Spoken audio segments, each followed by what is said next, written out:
So Resident Evil 6, Jake and Sherry. Mark, I got a question for you. Was Jake and Sherry trash or nah? I'm gonna say nah.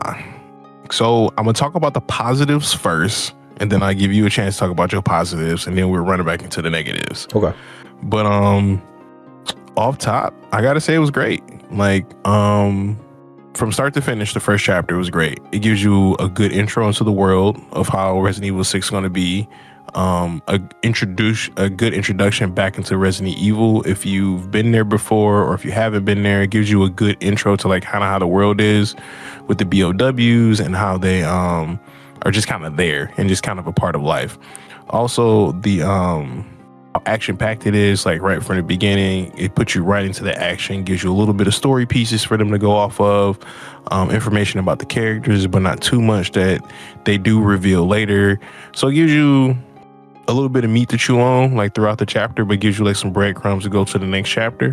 Whereas also giving you like two interesting characters, like right from the get go, to have like some tension between them that does lead to like bigger plot points, and you kind of see their similarities later on. But off top, I gotta say it was a hell of an intro for a game in general, and a hell of an intro for this game. Okay. What did you think about it? Now you say great, I say straight. I think it was a straight chapter for the first chapter. I think it did. I agree with pretty much everything you said. But I think it just had enough there that brought it down to where it brought it down from that greatness it could have been. Like I said, I agree with pretty much everything you said. I second all of that, but I do find that there were, just some technical issues that like brought it down, some issues like with pacing that brought it down, and some issues with sections of the first level that could have been cut that pretty much brought it down for me. So it took it down from from great to good to about straight. It's like straight good sort of area for me. Okay. I mean, I guess realistically, that's probably around where I am as well. Because I agree with those two. Like some of the technical issues that the game does have. I mean, the menu system itself is kind of just just bad. Like to be fair, at this point in the game, you don't have enough stuff for it to be an issue yet. Right. But it's not very intuitive. It's not very fun, and it kind of takes you out of the game a lot of times when you have to do anything on the menu. And for a game that's like set up to be more free flowing and action packed, you think that the menu would reflect that, but the menu is actually like very hampering and slows the game down to the almost halt. Yeah, you'd think it'd be more like a Resident Evil 5 menu situation, which they kind of perfected the RE5 menus. Like they really should have went with something similar to that. I'm super surprised they didn't. Yeah, because to be honest, when that RE5 menu started, when we started playing RE5, I actually hated those, how the menu worked, how the items worked. But like, because I was so used to that Resident Evil 4 having all that space and doing stuff. But like, as you get into the more action paced game, 5's simple smaller like scale thing where, especially like on subsequent playthroughs, when you know what you want and know what you want to pick up, then it's like it really makes it so it's you can see it was very intuitive and very well made for the game itself. But in 6, it's just like you have everything at all times. You can't edit it, you can't do anything with it, so it's just kind of like is there. Like it almost seems like for an action game revolved around shooting and various items, that the menu was an afterthought. Yeah, I feel like every Resident Evil game has a menu that's like very intricately thought about, like how it affects the gameplay and how it affects the pacing of the game. And I feel like in this game, it was not. Like you said, it was an afterthought, and it really kind of shows you like a lot of the inconsistencies between these systems in RE6 that, again, they take it from great, because there's potential for this game to be great, but it takes it down for me. Sometime is good, sometime is straight, and sometime is subpar. So it does dip into all those pretty much throughout each of these campaigns. But even on this first chapter, you get to see like a little bit of all of that, every level of RE6, unfortunately. True. Which parts did you think could be cut from the first chapter though? Because you said that with your whole chest. Oh, you must have some stuff on your mind. You already know which part needs to be cut. It's that last part of the chapter of chapter 1 with the helicopter, with the Ustanak coming at you on that helicopter. First off, it makes no sense. It's a dumb set piece, and it could have been a cutscene. So I feel strongly about all of those things. I 100% agree. And that again, like we said, like a lot of things show you what you're going to get in the future. This shows that like chapters should end, they usually go 15, 20, sometimes 30 minutes longer than where the chapter should have ended, where like the natural kind of like fall off happens, or like you got your, you know, your crescendo, like you got your beginning, middle, and end, and then it's like you're getting an epilogue for each chapter, and it's like you don't necessarily need that. Like that could have been another chapter. You could have just reformatted it in a different way that doesn't seem so odd, right? And that Ustanak scene at the end, like you said, you described it perfectly. It was just a set piece. It was just something to do.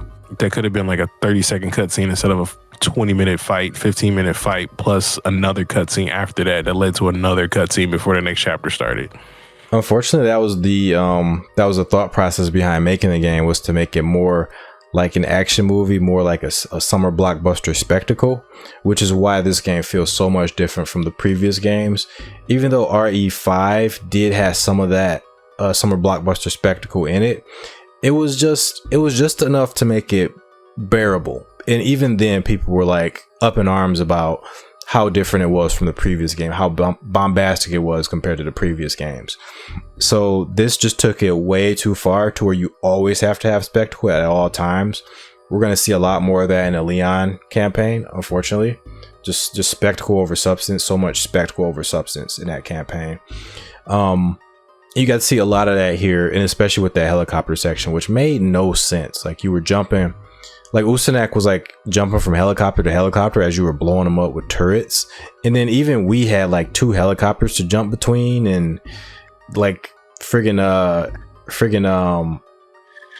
my character, friggin' Sherry, does this crazy Power Ranger flip in midair to get from one helicopter to the next. Just completely inconceivable how a human could do that. Like it just completely takes you out of the whole experience. Like you're doing this whole thing where you're trying to run away from this, like, you know, this big hulking monster, and then suddenly like you're doing like Power Ranger shit in midair.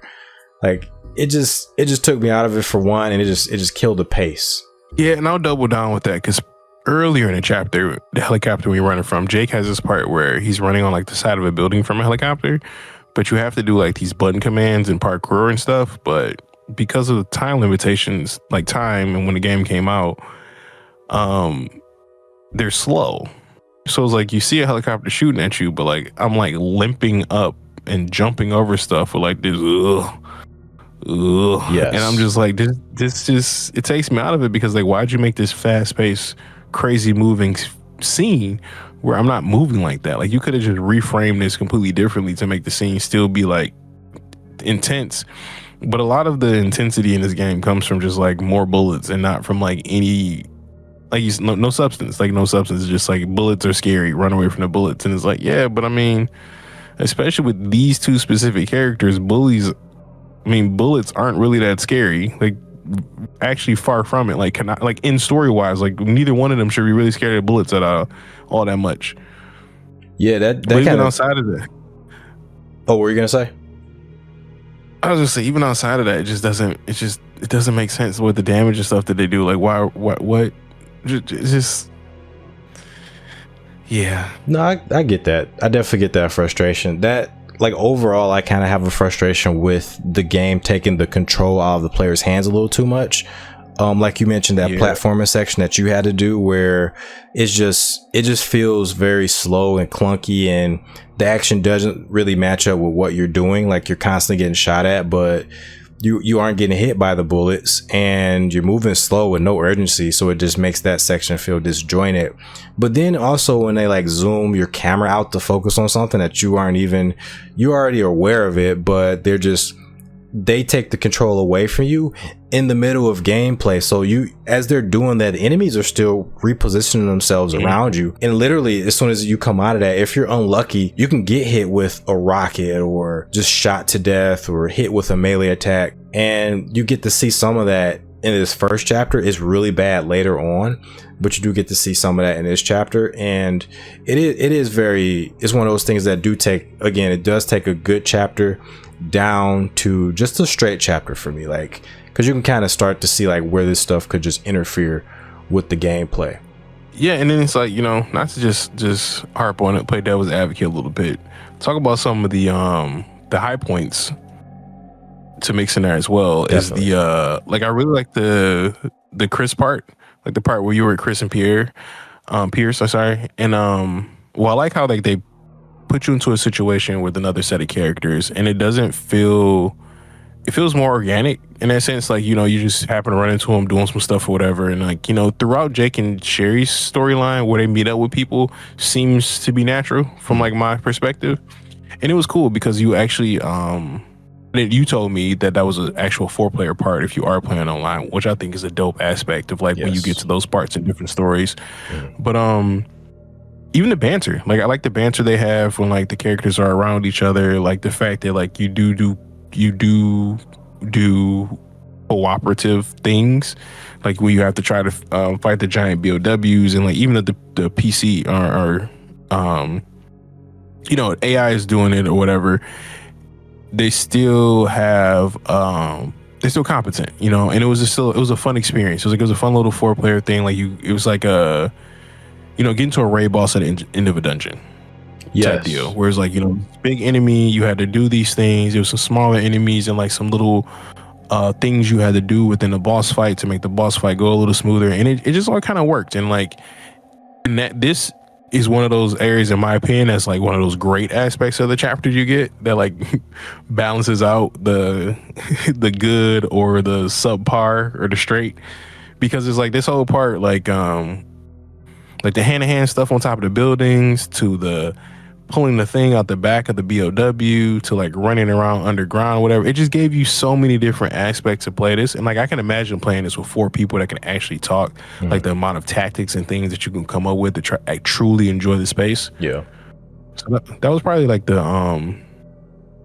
it's probably the highlight for me of the whole chapter, really, is like this little, I won't say like last third of it before you get to your favorite part with the helicopter. But besides that, I think this is like I think that was like my favorite part, besides the part where Sherry met Jake. Like, I really enjoy Sherry and Jake's excuse me, Sherry and Jake's interactions throughout this whole chapter, because him being a mercenary, he's just like, what do you want? And she's like, well, I gotta get you, and because of this, because I'm doing my job. And he's just like, well, I don't care. And she's like, well, I'm still doing my job. So I loved how because sometimes in video games, they like they make strong female characters in a situation, but they don't make them make strong female character actions. And I thought it was pleasant that in these situations, a lot of times, Sherry and Jake, like, they're seen more as equals, whereas like Sherry would say something to Jake and he doesn't just control the situation. Like, they actually have a back and forth. Like, she stands her ground as she's not BSAA. She's what? CIA? Yeah, CIA.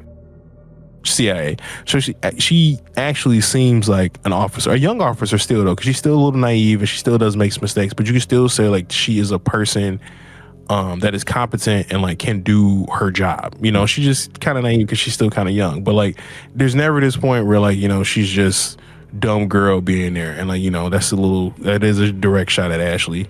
But I enjoyed it. And like, you know, as not a person that's not a big fan of Resident Evil, I also thought it was cool that like Sherry is a callback character. Like, she's a legacy character. Like, you know, that if you are a fan, you get to see like from where she started and like kind of the shit that she went through as a kid to like her being on the positive side, and like now her being a survivor of this bullshit. She's going out there to help other people in like her own way. And I think it's just kind of, I really like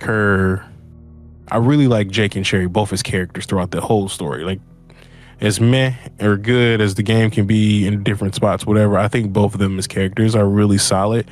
And their relationship together, their buddy cop, their, you know, odd couple, you know, It Takes Two type deal, whatever you want to call it. Like, I really enjoy their dynamic because it was very, you could see the duality in it. Like, they were meant to be cooperative characters, and like one never overtook the other throughout the story. Like, they each had their like peaks and valleys, but like it was definitely a co-op story and not like Jake's or Sherry's story. And I really like that.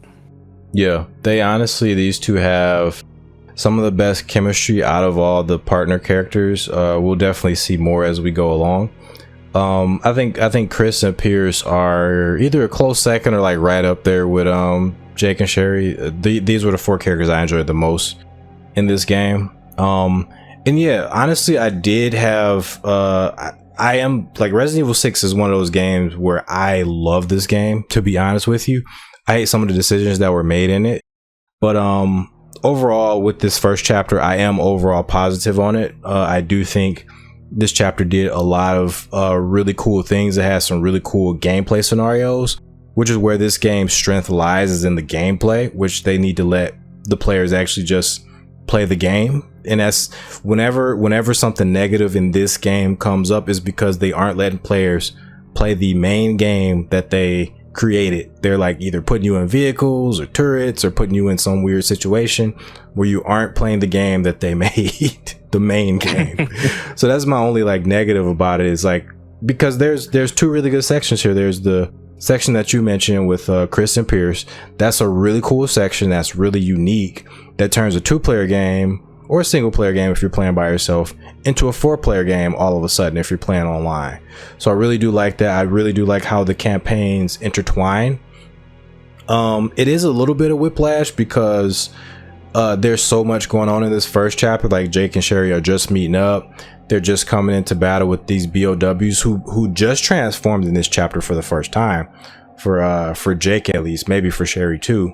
But then suddenly they're being chased by the Ustanak, and then we have to deal with the Ustanak. With my favorite part in this chapter was the warehouse fight scene with the Ustanak. I like how that was fun. Yes, I love how dynamic that fight was, how they have the 2 different levels of it, how they give you like the Magnum in there, and then they have all these explosive barrels. It is not just you guys and Ustanak, they're dropping some Juavo enemies in there too. So it's a real dynamic fight, and you can use all sorts of tactics and strategies and the terrain to your advantage. You can drop explosives, you drop your own explosives, you do all this stuff to take Ustanak down. So that part is the strength, because the game mechanics are very strong in this game, and once they just let you do that, you're having a blast. So and I did love that part, that 4-player part, because that part you're fighting 2 giant BOWs, and you got to figure out, the challenge there is kind of figuring out how to kill them before the story kills them. It's a little bit meta because you want to collect those skill points for killing them. So it is, in a way, it's timed. So you're kind of, there's all these different, and a trophy. So there's all these elements there to kind of like gameplay wise to take into account. And I love that. Like, the pure gameplay of those parts is awesome. But the parts I didn't like was just like the extra stuff that they made you do. Some of the story bits that just, changed your controls or made you walk slower or something like that. But yeah, just like you said, I love Jake and Sherry as a duo. They have really good chemistry. I love the unique gameplay for each character. I love that Sherry has this like stun rod that she can charge up and do these like really powerful charge attacks. And I love that Jake has this melee system that no other character has, that changes him into like a hybrid of like Wesker and a Street Fighter character. It's really dope. I think even with this first chapter, they give you a really good assortment of weapons to kind of just experiment with.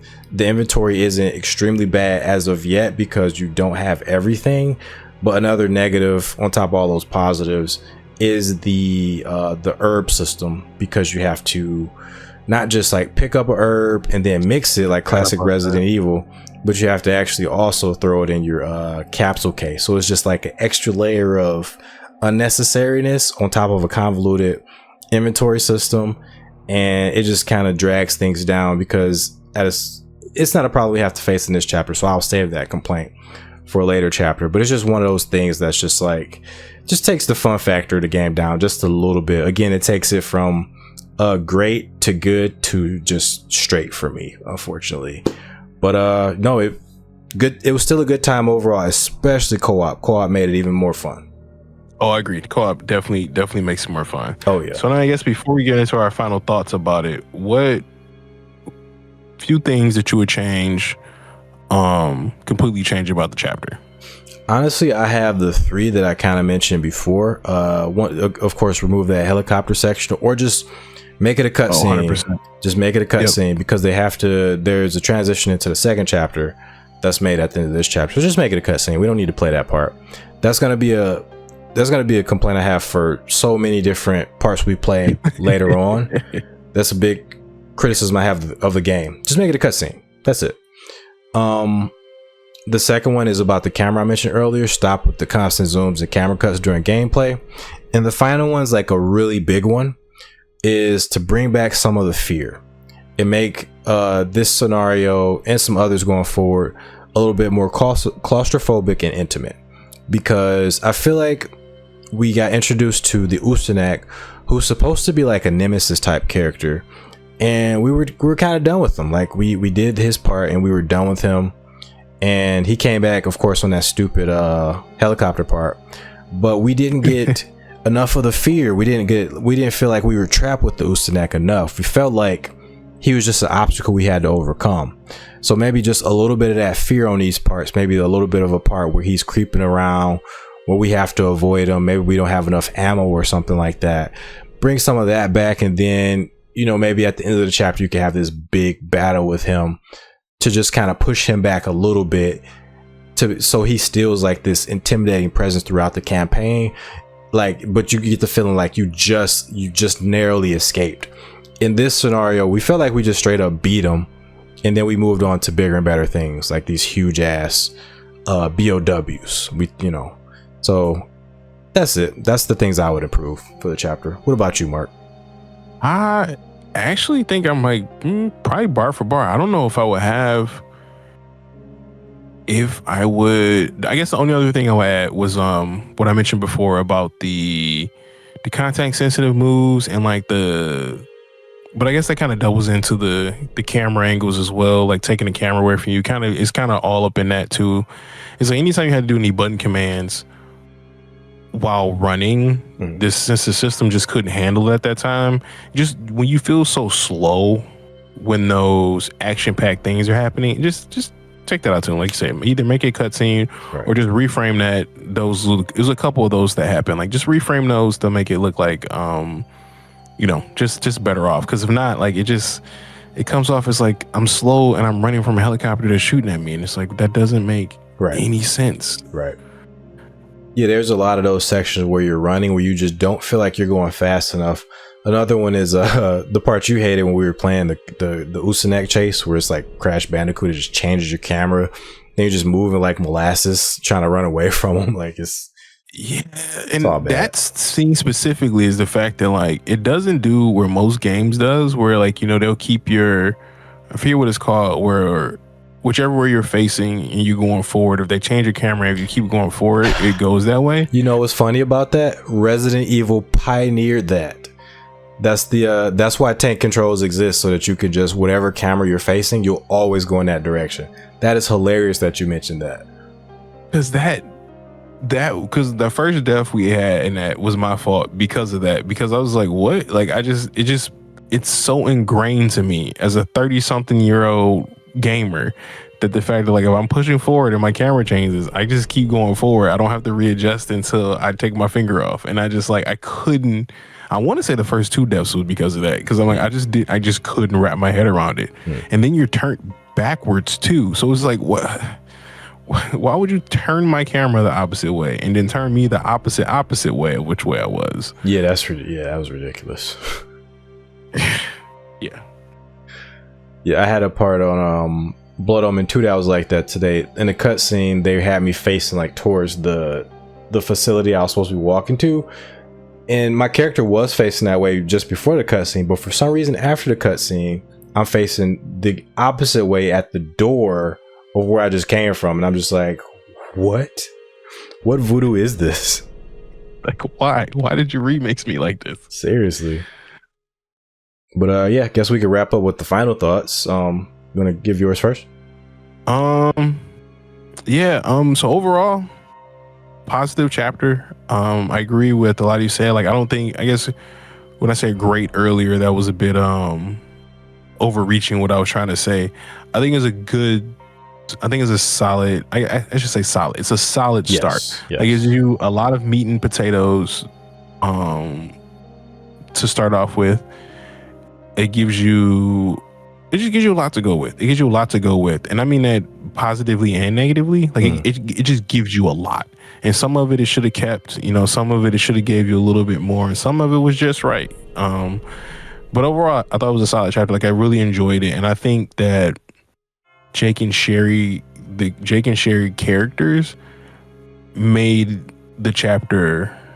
Well, I'm gonna say this over and over again, like throughout all of it, but they made the story. They made me want to keep playing. They made it interesting. Like even in those bad parts, it's like the banter they had between each other, like the shit talking, the words of encouragement, the shit talking, like all of that involved in together. Like it really did something for me. So like I think it's a very solid start, and it made me very excited for what was to come.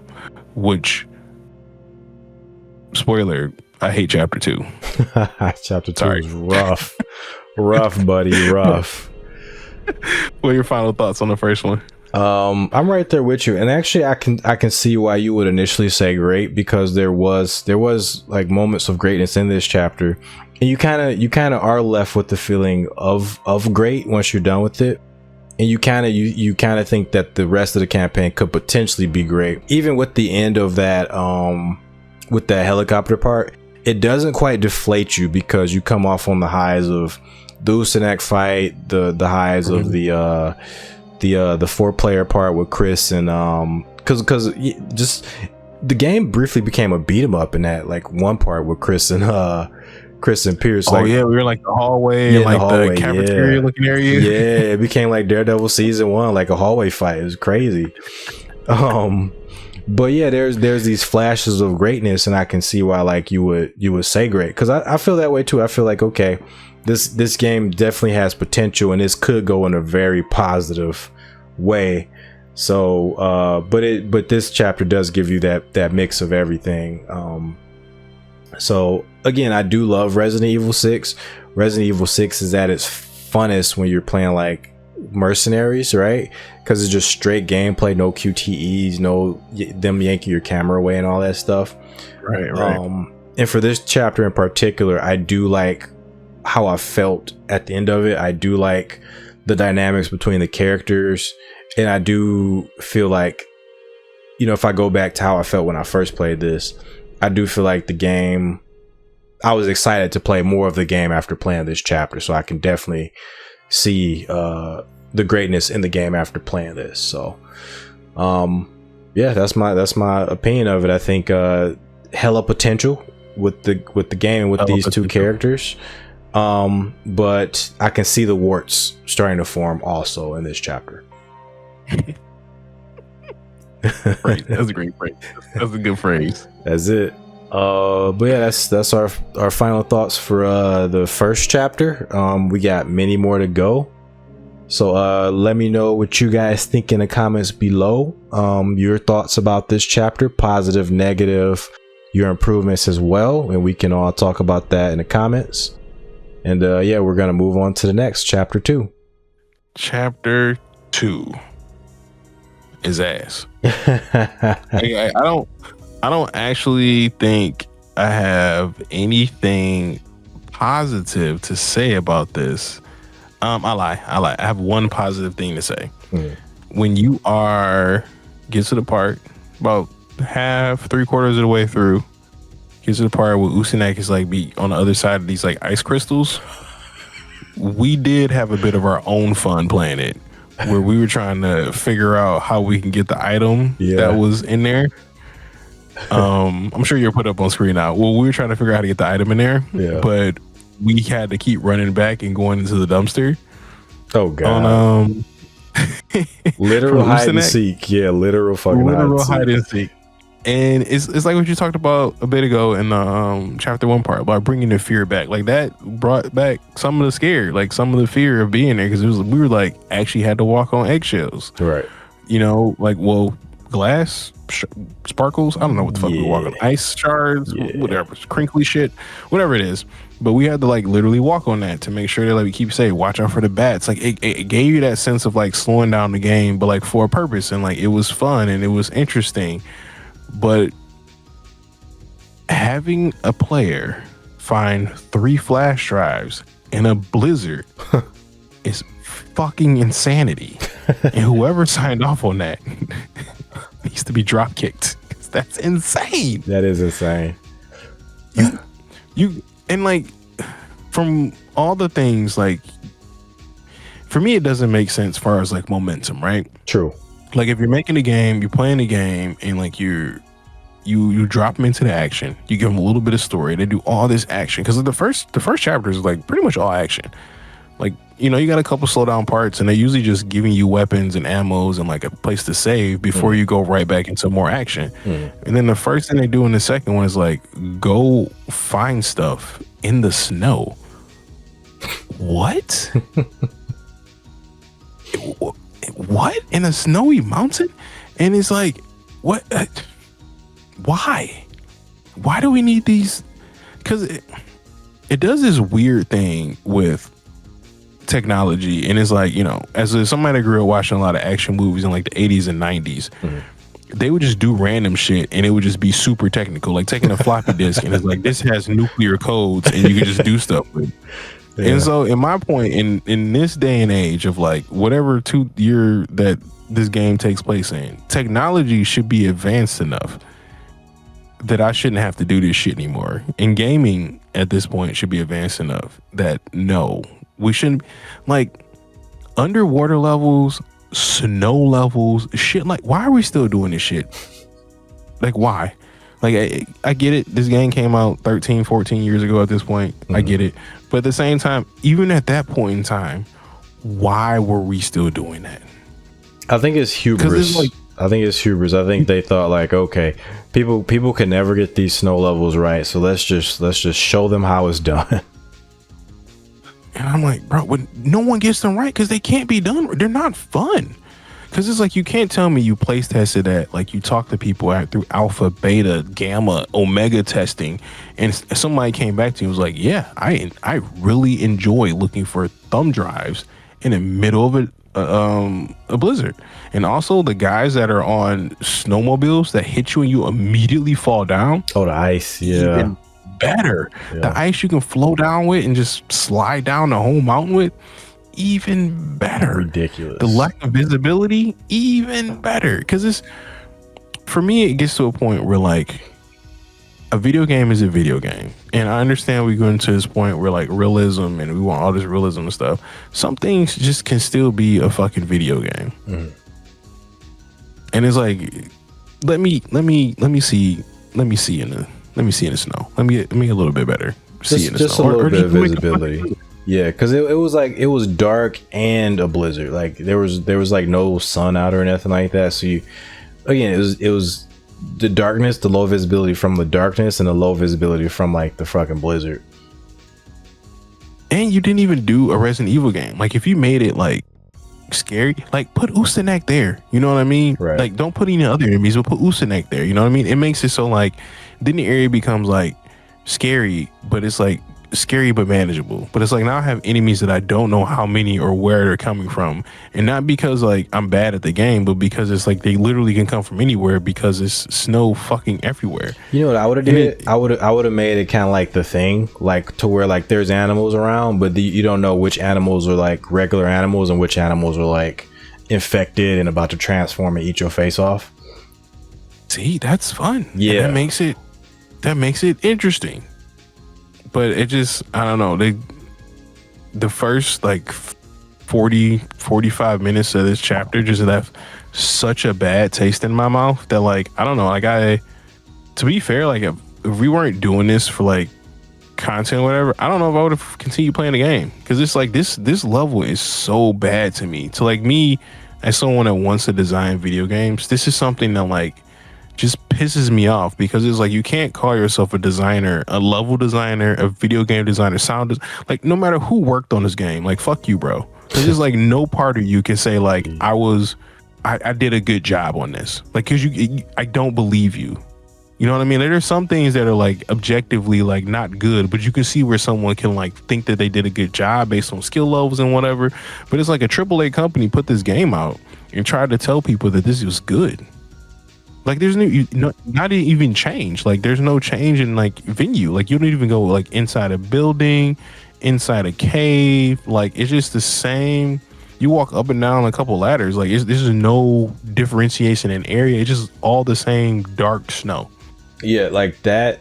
This whole chapter 2, like you said, the first like 40 some minutes or whatever. This whole thing was fucked. Like this whole every part of chapter 2 for me was torture.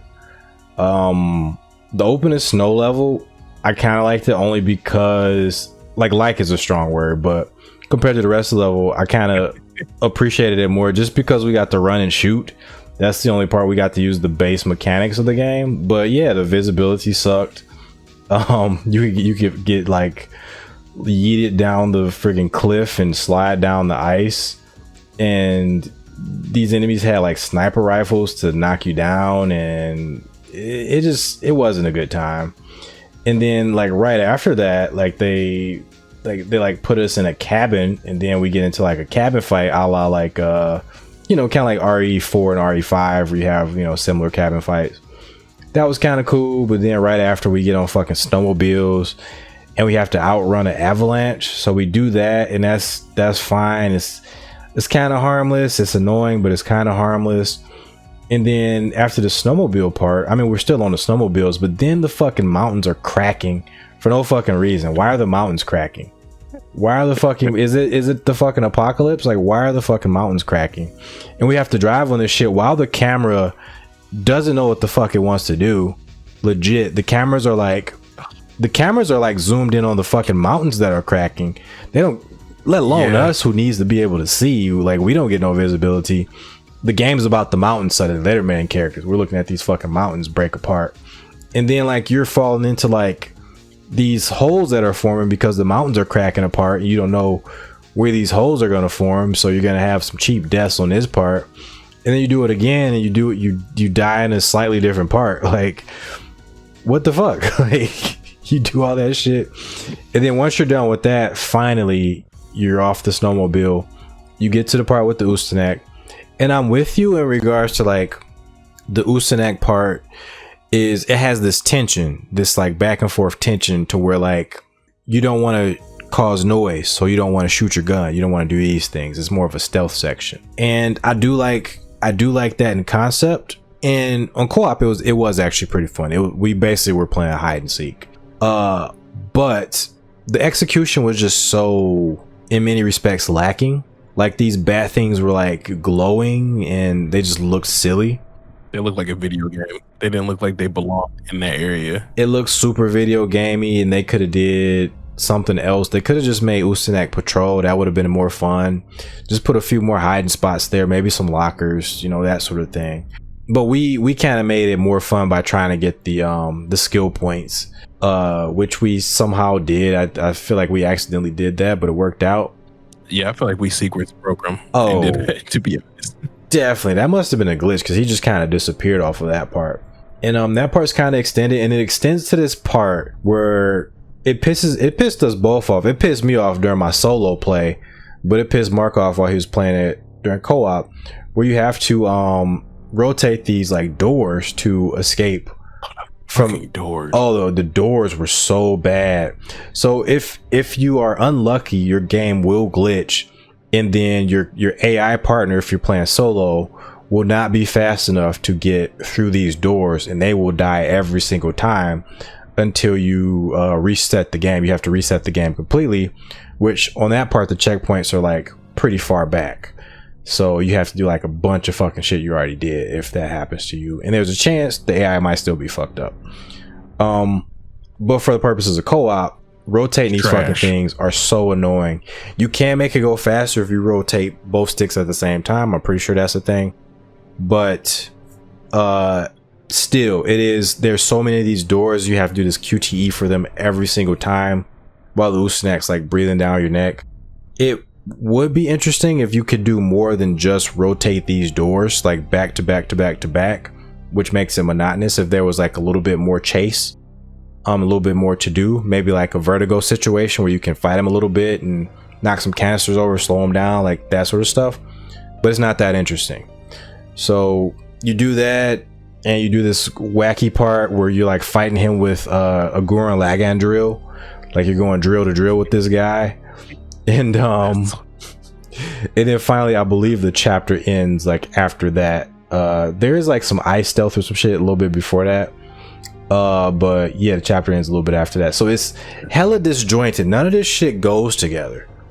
Not at all. None of this shit goes together. Like, what happened? Why is Ustanak even here?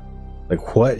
I guess he fell, or I don't know. Yeah, I don't know, man. Like, this was the drizzling shits of a chapter. This legit was the worst chapter for Jake and Sherry. I don't know if it's the worst chapter in the game. It's definitely up there with worst chapters in the game.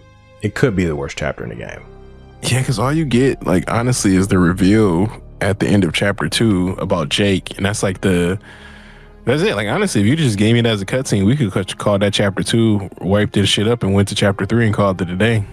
Yeah, we did open with Jake and Sherry. That was a good opening cutscene. They actually had two really good cutscenes. The first one opened up. Oh, the one in the cabin too. Yep, the one in the cabin was really good. And the first one where like she got pierced by the shrapnel from the helicopter explosion, and then she had him pull it out, and then he was like, "What the hell?" And then she like healed herself because she has the G virus.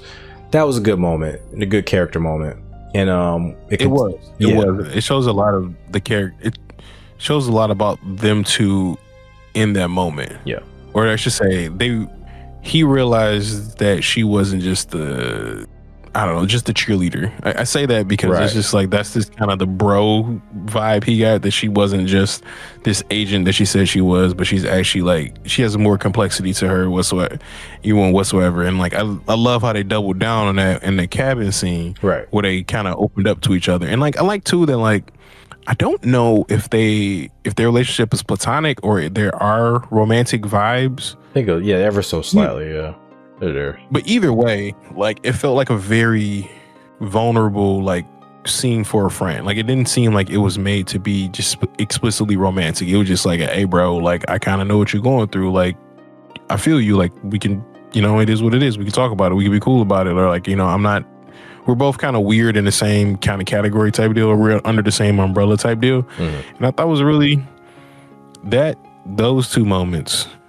So I guess the beginning, the middle, and then the end, where Ada gives us the info, those three parts are probably the only thing that doesn't get this a negative 37 out of whatever grading system we using, because this is fucking terrible. Yeah, this definitely carried the chapter. So it sounds like those are your positives. So I guess my positives were, I liked the part where you actually got to play the game, even though it was no visibility. But I always like this game where you can actually run and shoot and do things like that and do your melee and shit like that. You did reframe the stealth for me, because I did enjoy that part, that there was that tension there for the stealth part. I overall didn't like the stealth part because I felt just it wasn't enough. It was a little too shallow for me. But it was fun because it added that tension that was kind of missing from before. And I like Jake and Sherry's connection in this chapter. Like, is really just strengthens their camaraderie, their connection. And this chapter was a really good chapter for the two of them character wise. So those are my favorite things about this chapter. And I think we covered the negatives. I pretty much covered all my negatives. I got nothing. I don't think I have more negative shit to say about it. I mean, it can't possibly get worse unless it would have been underwater. This level would have been underwater. Oh man! Because I think literally when I was editing this video to put it up, I think the first thing I said after like the cutscene in it, I think the first thing I said was this chapter was dog shit. I think that was like the first thing. Definitely. I said when we started chopping it up afterward. Yeah, I got nothing positive to say. Final thoughts. This is ass. Definitely. Goods. This is ass. This is just ass. I'm so glad, like, we got like I said, those little bitty tiny story elements we got throughout were great. But besides that, you can keep everything else about this chapter. Change. everything. I guess I got like one more negative, and that's this was the first chapter where I was starting to feel those inventory pains where there was some herbs I couldn't pick up, and I really needed those herbs, and I was like, I had to toss out some ammo to get them. And chapter 2 already you start to have issues with your inventory because you had too much shit, and improvements to be made, quite a few of them. Visibility, make the visibility, I know that's like a part of the thing, but you maybe give you a tool of some sort, give you like a vision, night vision or thermal vision, something to just improve the just give you something to help you get through this stage a little bit better. Or I believe you mentioned it while we were playing, just make the stage a little bit smaller, easier to navigate, so that players aren't wasting quite as much time in this area. I'm actually glad you said that. I kind of forgot. I forgot I did say that, because that's the thing too. Like, as a person with 2 kids and that still likes to play video games, like my time's limited, and like I want to be able to enjoy games. And like I get it, you know, some games like GTA 5, whatever, I'm not going to sit and do that like while my kids are around, because I won't be able to play that for like 3 hours to actually really enjoy that. And it's like a game like this is like, does a level need to be that big when you're only trying to find 3 things? You know what I mean? It's like, and there's not enough to do there either. That's the other thing. There's not enough to do in this big area for it to warrant that much space. They sprinkle enemies around, they sprinkle pickups around, and that sort of thing. They give you like a weapon on this part, but it's still like a little bit too big for even all that stuff.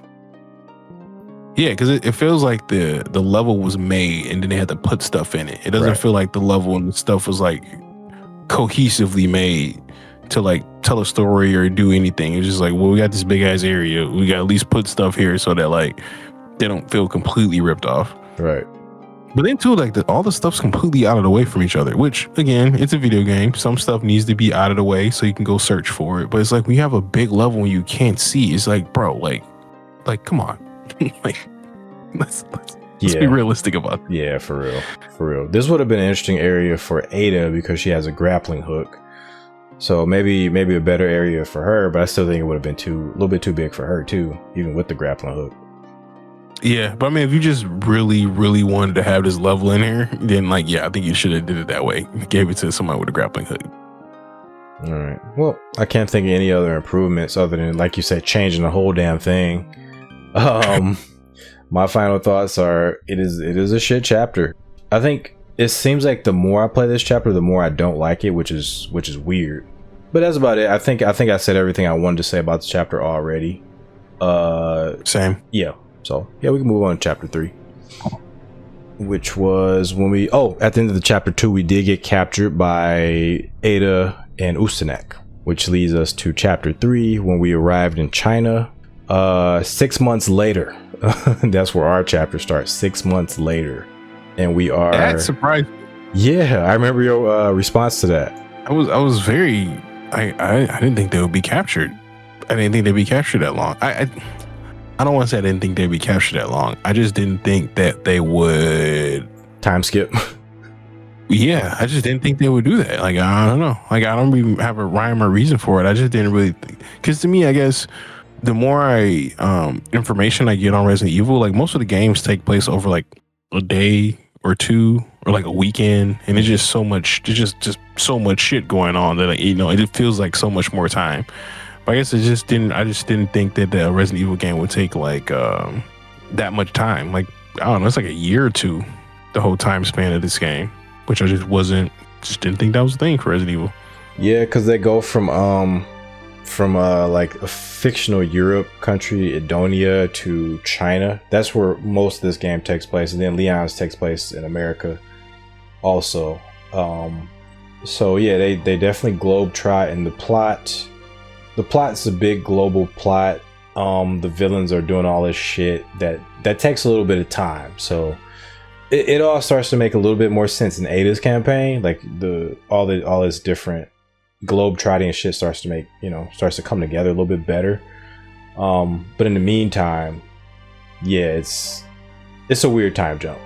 Just suddenly 6 months later. Like, that's a fucking lifetime. Yeah, especially I guess I have some thoughts on this chapter too, though. Yeah, we both wake up in the facility in different areas of the facility. So that was a bold choice to separate us like that, which actually made for a challenging opening section. I didn't mind it though, but it was for me a little bit annoying for certain parts because they put a lot of enemies with guns in these parts and you have no guns. You only have melee for this opening part. I agree with that. Yeah.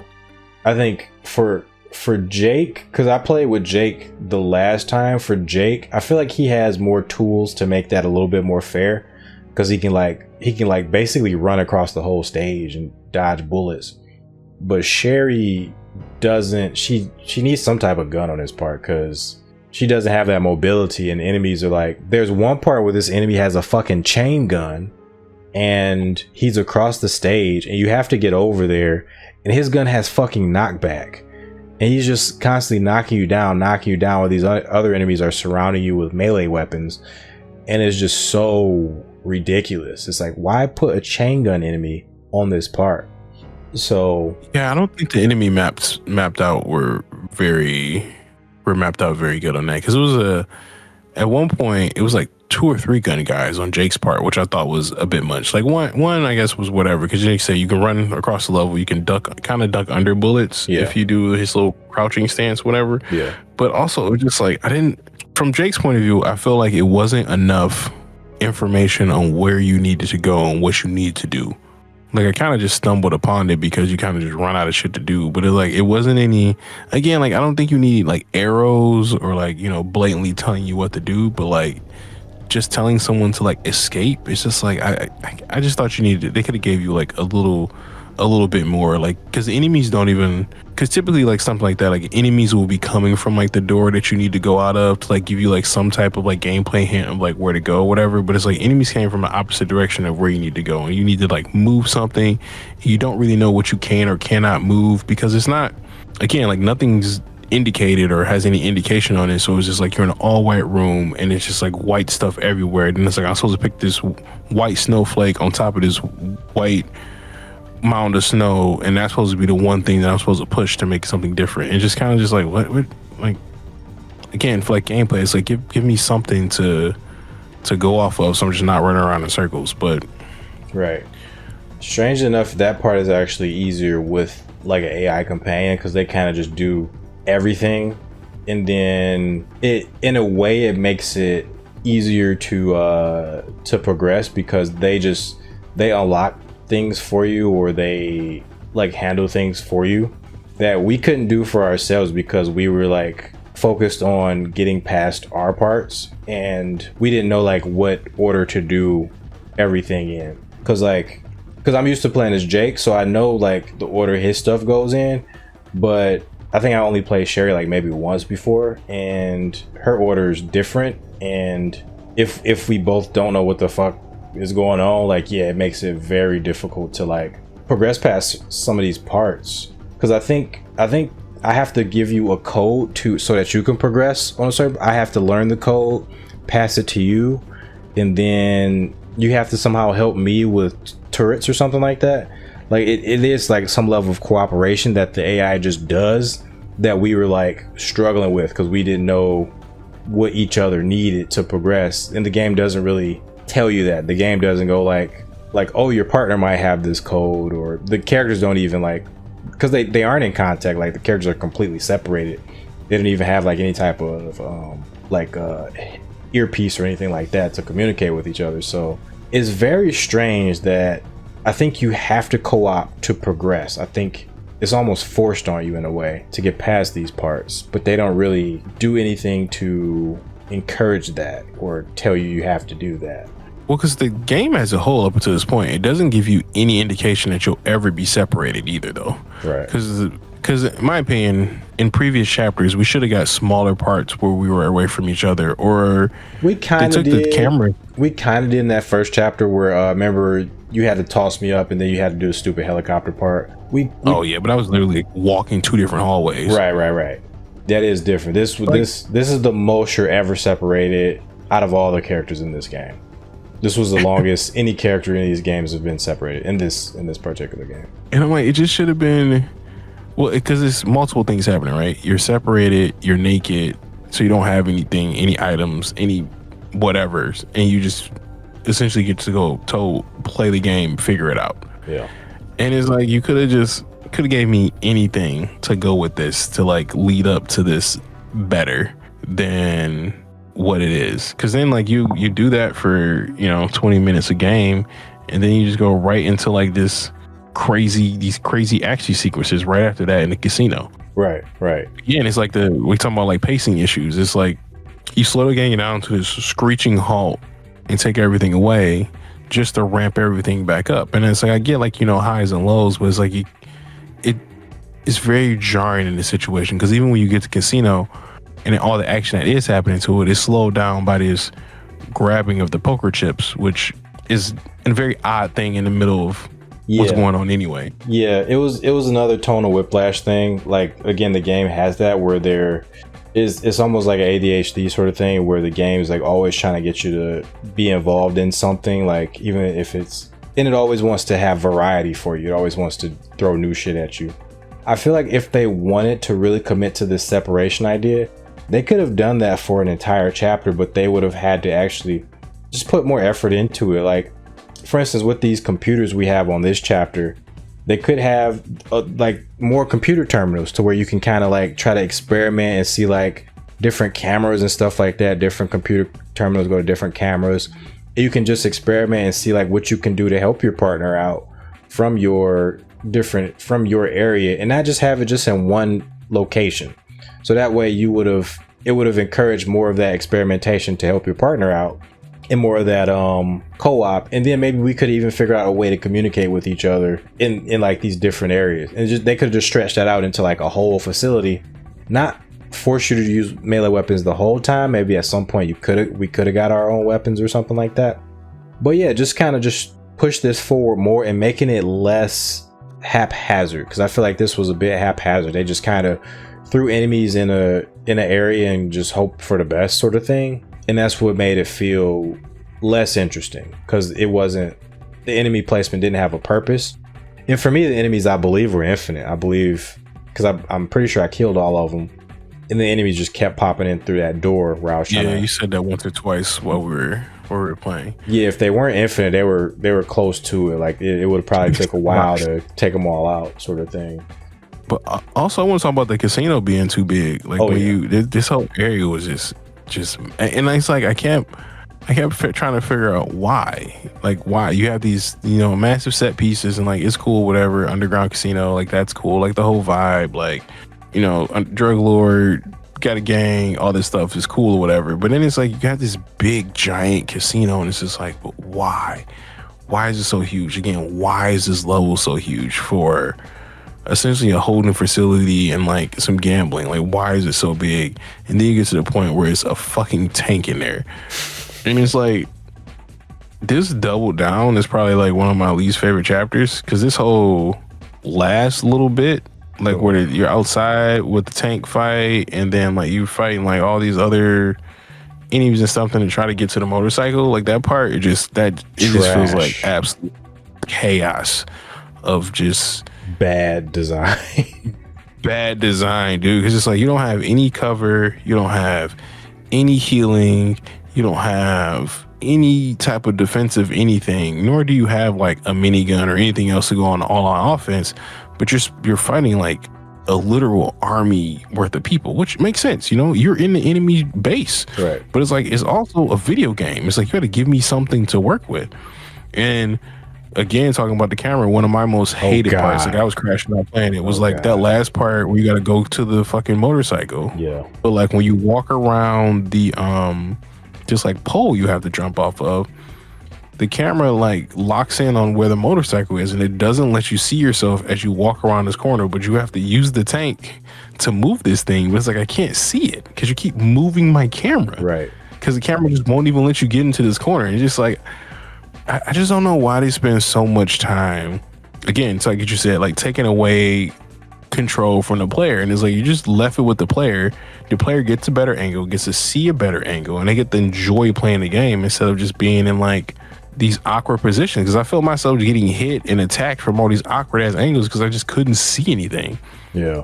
Oh, not to mention the fucking Crash Bandicoot with the damn tank down the hallway and just doing that shit all over again. All the same problems. Which I believe was a callback to like RE2. I think they were kind of doing some shit like that, but ridiculous, utterly ridiculous. What I did like about that part of the chapter was the actual casino part. I wish it was less of a casino and more of just a giant mansion. I think that would have just been more interesting, because the more interesting parts to me of that place were the parts that just felt like a giant mansion or hotel. Maybe it could have just been like a hotel sort of thing. Either one. Yeah, but I guess they wanted to just give it a little bit of extra pizzazz. In my initial like playthrough, like solo playthrough, I was calling this shit like Zombie Entertainment TM, because I got that from the DOA 6 or sorry, the DOA 5 design philosophy, like where they wanted everything to be like this big sort of entertainment circus, where like one of the things was like you got kicked into the background and then a fucking tiger will pop out and bounce you into like through some fucking flaming rings.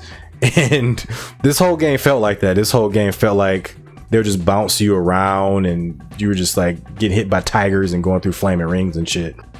So that's the way this game kind of feels to me. Is like they're just kind of doing shit for the sake of doing shit to keep the audience entertained, and it's actually a detriment to the game in some ways. But that part to me, just again, I love the parts of the game where you can actually play the game that was designed. The running, shooting, diving, melee, all of that shit are spectacular in this game, and we got to do nothing but that for that part, and I fucking loved it. I just wish it could have been more cohesive. Like, how did a medical holding facility suddenly turn into a casino? Like, I didn't like that big shift. So I think that could have just been more cohesive in terms of like theming and shit. And overall, like, I actually love that initial part, and I love how that initial part leads into the part where you finally do have your weapons. I love that. But I just wish the cohesion would have just made a little bit more sense, the transition between those two. But then, yeah, like you say, that tank part is just complete and utter cancer. And you only get that part because this game is trying its hardest to be Uncharted number 2. And I recently edited that, the chapter 3, where we're actually doing that part. I recently edited and uploaded that. And I put the Uncharted 2, because I recently played that, I put the Uncharted 2 image right in the corner as we're doing that. I put it right up there so you can see the comparison. This game just tried to be Uncharted 2, but it did it unsuccessfully. Resident Evil is not an Uncharted game, and it does not need to be. No, it was always something. It was always something different, because like the Resident Evil 4 I fell in love with, which is my introduction to the series. You get some of that in 4, but you can see the action game like starting to form. But it's like, from a Resident Evil standpoint, I don't understand why you released 6. Not to say like I'm thoroughly enjoying 6 for what it is, as much shit as I'm talking about it. But I'm like, for this to be your franchise and to be like what you had with the games that you had up until that point in time, I don't know why they released 6, because this essentially, like, in my opinion, it's not really a Resident Evil game. You know what I mean? Like, nothing about this is zombie, horror, survival, you know, like you said, those tight cramped spaces, to trying to overcome odds with a wet knife and, you know, a green herb. But it's also like, I feel like they didn't do the action part either in some sense, because it's like Resident Evil 5 gives you like these action pieces, but it also gives you the way to facilitate those. Because in 6, I felt a lot of times too, and I think it was right around in chapter 3 where like ammo was like severely limited, and I meant like barely getting enough to load my weapons up, entering a firefight and emptying out everything, and getting to a little safe area before the next firefight and getting enough just to reload my weapons and doing it all over again. And I'm not saying you need to have like an excessive amount of ammo in the game, But at the same time, though, like we weren't playing on, bust your balls mode. We weren't playing on normal. I think we were playing on hard. We're playing on professional. But not, we playing on professional. Yeah. Okay. But it's just like I just felt like, but why? I was just like, why? And it's not necessarily like the lack of ammo. It's just the ammo and the enemy placements and how they work together. They're not cohesive. They don't make sense. Like we're like in certain games you'll have like harder enemies, but like smaller enemies will leave items that make it so like you can make something that makes it easier to defeat the bigger enemies. It's just like there are things built into the gameplay to make the game more fluid, not easier, but if you know what you're doing, it makes it flow better. Yeah. But it's like in here you get to the point where like I have 20 guns. They each have 5 bullets, and it's just like I just have to deal with this. Like I can't put weapons away so I can get more ammo for other weapons. And it's like I don't understand the kill system, how it works, because in 4 it made sense. If I kill somebody with the handgun, I get handgun ammo. You know what I mean? Kill somebody with shotgun, I get shotgun ammo. And just kind of makes sense. But everything just seems kind of random in that point. So it's like I can't even play the game how I want to play it because have to play it with whatever weapon I'm forced to use at this time. And then like not having a weapon upgrades as well. Because like whatever this weapon does, but at the same time, like enemies are increasingly getting more and more health. But like my weapons, and then after a while, it kind of locks you into like trying to use certain weapons. But then you got this whole extra thing with like the skills and whatever. And I don't know how I feel about the skills in general. So that is actually a disparity that I didn't know I knew you were having trouble with ammo, but I didn't know that it was that much of a disparity. I was swimming in ammo. I was absolutely swimming in ammo the whole time. The thing is, both me and you, we get our own separate sort of ammo pools. Like whatever, like if an enemy drops something, for me it could be handgun ammo. For you, it could be like shotgun ammo because we have different drops on our playthroughs. So what's happening there is like I've already played the game single player, so I already have skills that give me like extra damage to Duavos or whoever I'm fighting. Then I have like gun damage on top of that. Then I might have like a defense or like something like that, like a defense or just extra melee. Or I think typically what I have is endurance, so I could do more melee attacks and more actions before I get tired. So that's the skill system is really gonna feed into your experience with the game.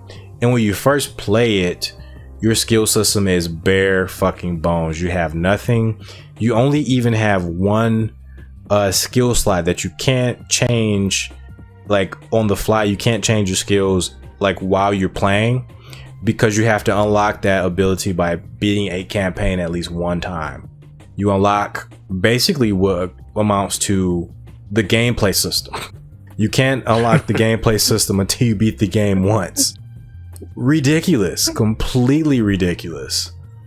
Ugh. And I didn't know, like I knew that was a problem because I had explained that to you on like the first episode that they gate-kept that. But now I see that actually made the game, even though yes, we started on professional, which is one difficulty down from the hardest difficulty.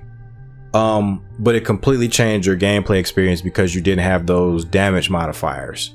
And there was really no way for you to get those damage modifiers until you like got enough skill points, which either you could spam one stage over and over again, or you could just play through the game and play through until you reach like a choke point, and then maybe then you go back to a previous level, or just keep playing through the game hard as fuck, barely struggling through it, and then on your next playthrough with another character you'll have all these like skill points that you can like increase your damage and shit with. So that's the flow. That's actually pretty much what happened to you when you play, which is pretty fucked up. Okay. Yeah, like it was never bad enough to like be infuriating. It was just kind of frustrating. Yeah, kind of just awkward at points. Exactly. You still held your own. Like you got just as many kills as I did, but it just required like maybe 2 or 3 times the ammo to do it. Yeah, but I mean, but it just again it speaks to like the bigger problems with Resident Evil 6, that a lot of them was just like it just, to me it just feels like every piece of this game a lot of pieces of the game were just made like in behind closed doors. Whereas it's like, I feel like if somebody was talking to someone in the next room over, like a lot of these things could have been avoided, because like a lot of these systems just don't seem like they ever cross paths with the other systems until the game comes out tomorrow. I finally learned why. Oh, do tell. There's some interesting things going on with the development of the game. One thing is that the people who pretty much kind of built the framework of this game, I think they left Capcom completely, or they just kind of formed their own like pocket studio in Capcom.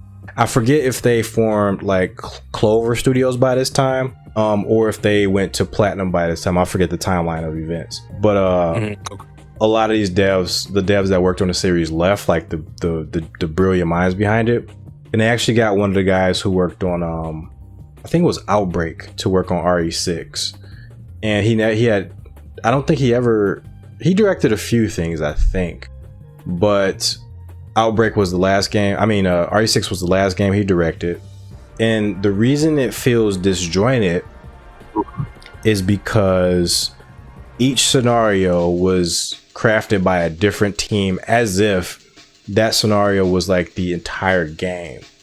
So they kind of made their thing. They had like crafted like, in a way, like separate resources, separate systems. It was like the same skeleton, but they just kind of customized it for their particular campaign. So they were essentially just making 4 different games completely, and they smushed it together to make, you know, this big epic game that was a homage of the whole series. You have Leon, who's classic Resident Evil. You have Chris, who's more of a modern Call of Duty type Resident Evil experience. You have Ada, who was like the stealth portion of the game, and then I forget what they classify Jake and Sherry as. Some type of horror, but I forgot what they called it. I don't know if that's what it's horror, but I guess so. I mean, that makes sense that it happened like that, because I mean, you feel that, you see that, and quite a bit actually, and it's like sometimes it comes together and it's like, this is cool, but like a lot of times just a lot of things feel disjointed. And I think right around here in this chapter is where you start to feel a lot of that, because again, in the first chapter you're just kind of touching base with characters, learning stuff, kind of figuring out, but like by chapter 3 you're, you know, 4, 5, 6 hours into the game, and it's just like, this is the game. Like you're getting into the actual meat and potatoes of like what it is, and you're just like, oh, okay, this is what we're doing. This is how things are. That's just what we're gonna do. Yeah. And pretty much the rest of the game follows suit from this chapter. Everything that's represented in this chapter, especially, is like amplified in chapter 4, our next chapter here. So I guess for chapter 3, we kind of gave a mix of our positive and negative thoughts. Did you have like maybe any more positive thoughts about chapter 3? No, I think I pretty much said everything I want to say about chapter 3. Like, I don't think I have much more. It was okay. Like, it was okay, yeah.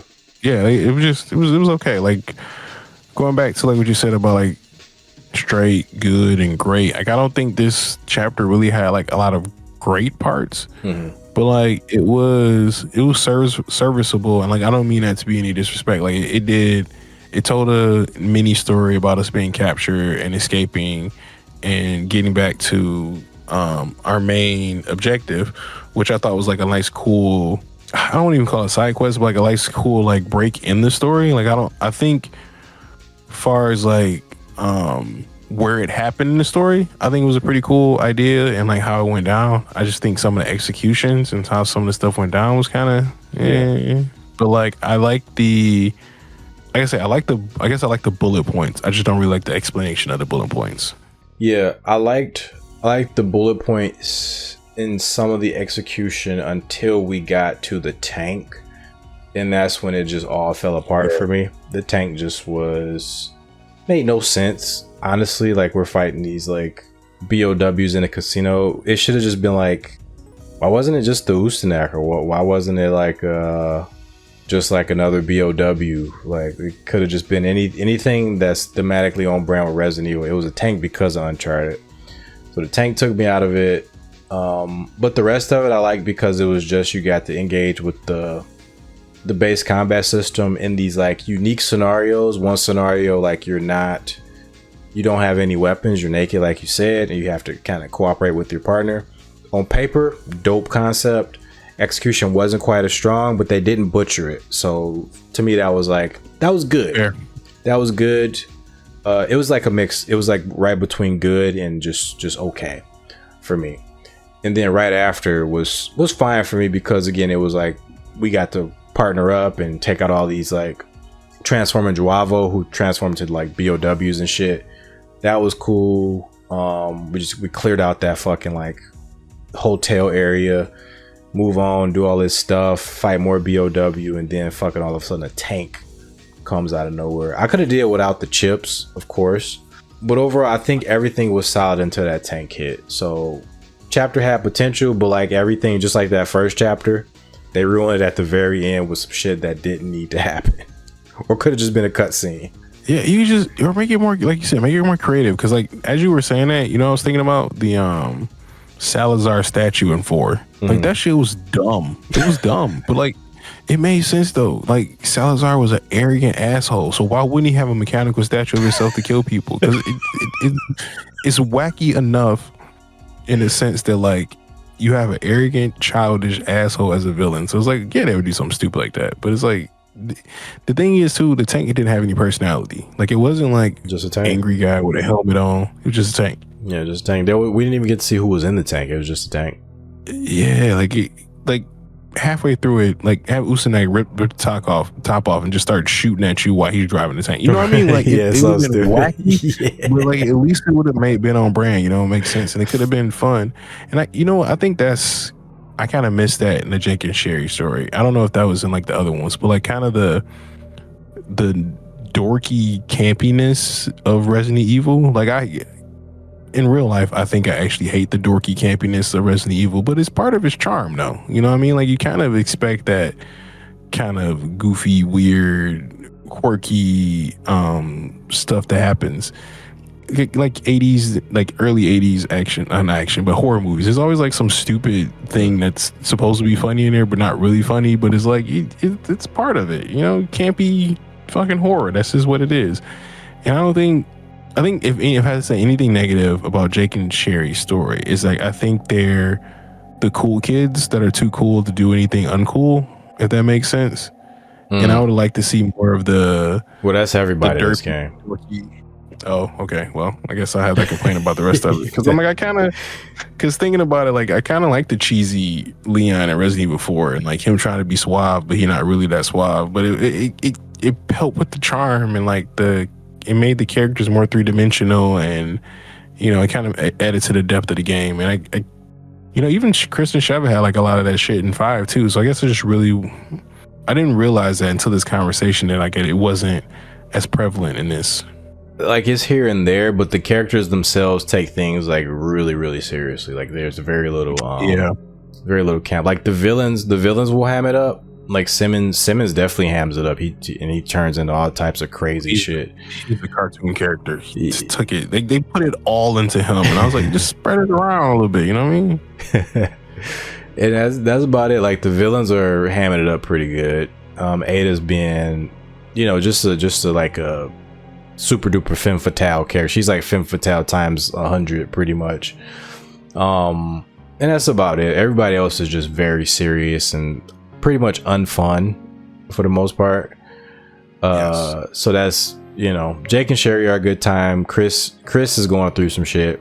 Him and Pierce have a pretty cool dynamic. But yeah, it's not as fun as the other ones. Even 5 had, like you say, like Sheva and even Crit, or what's his name, Josh and Sheva. Josh. Yeah, Josh brought a little bit of levity to that game too, so not so much in RE6.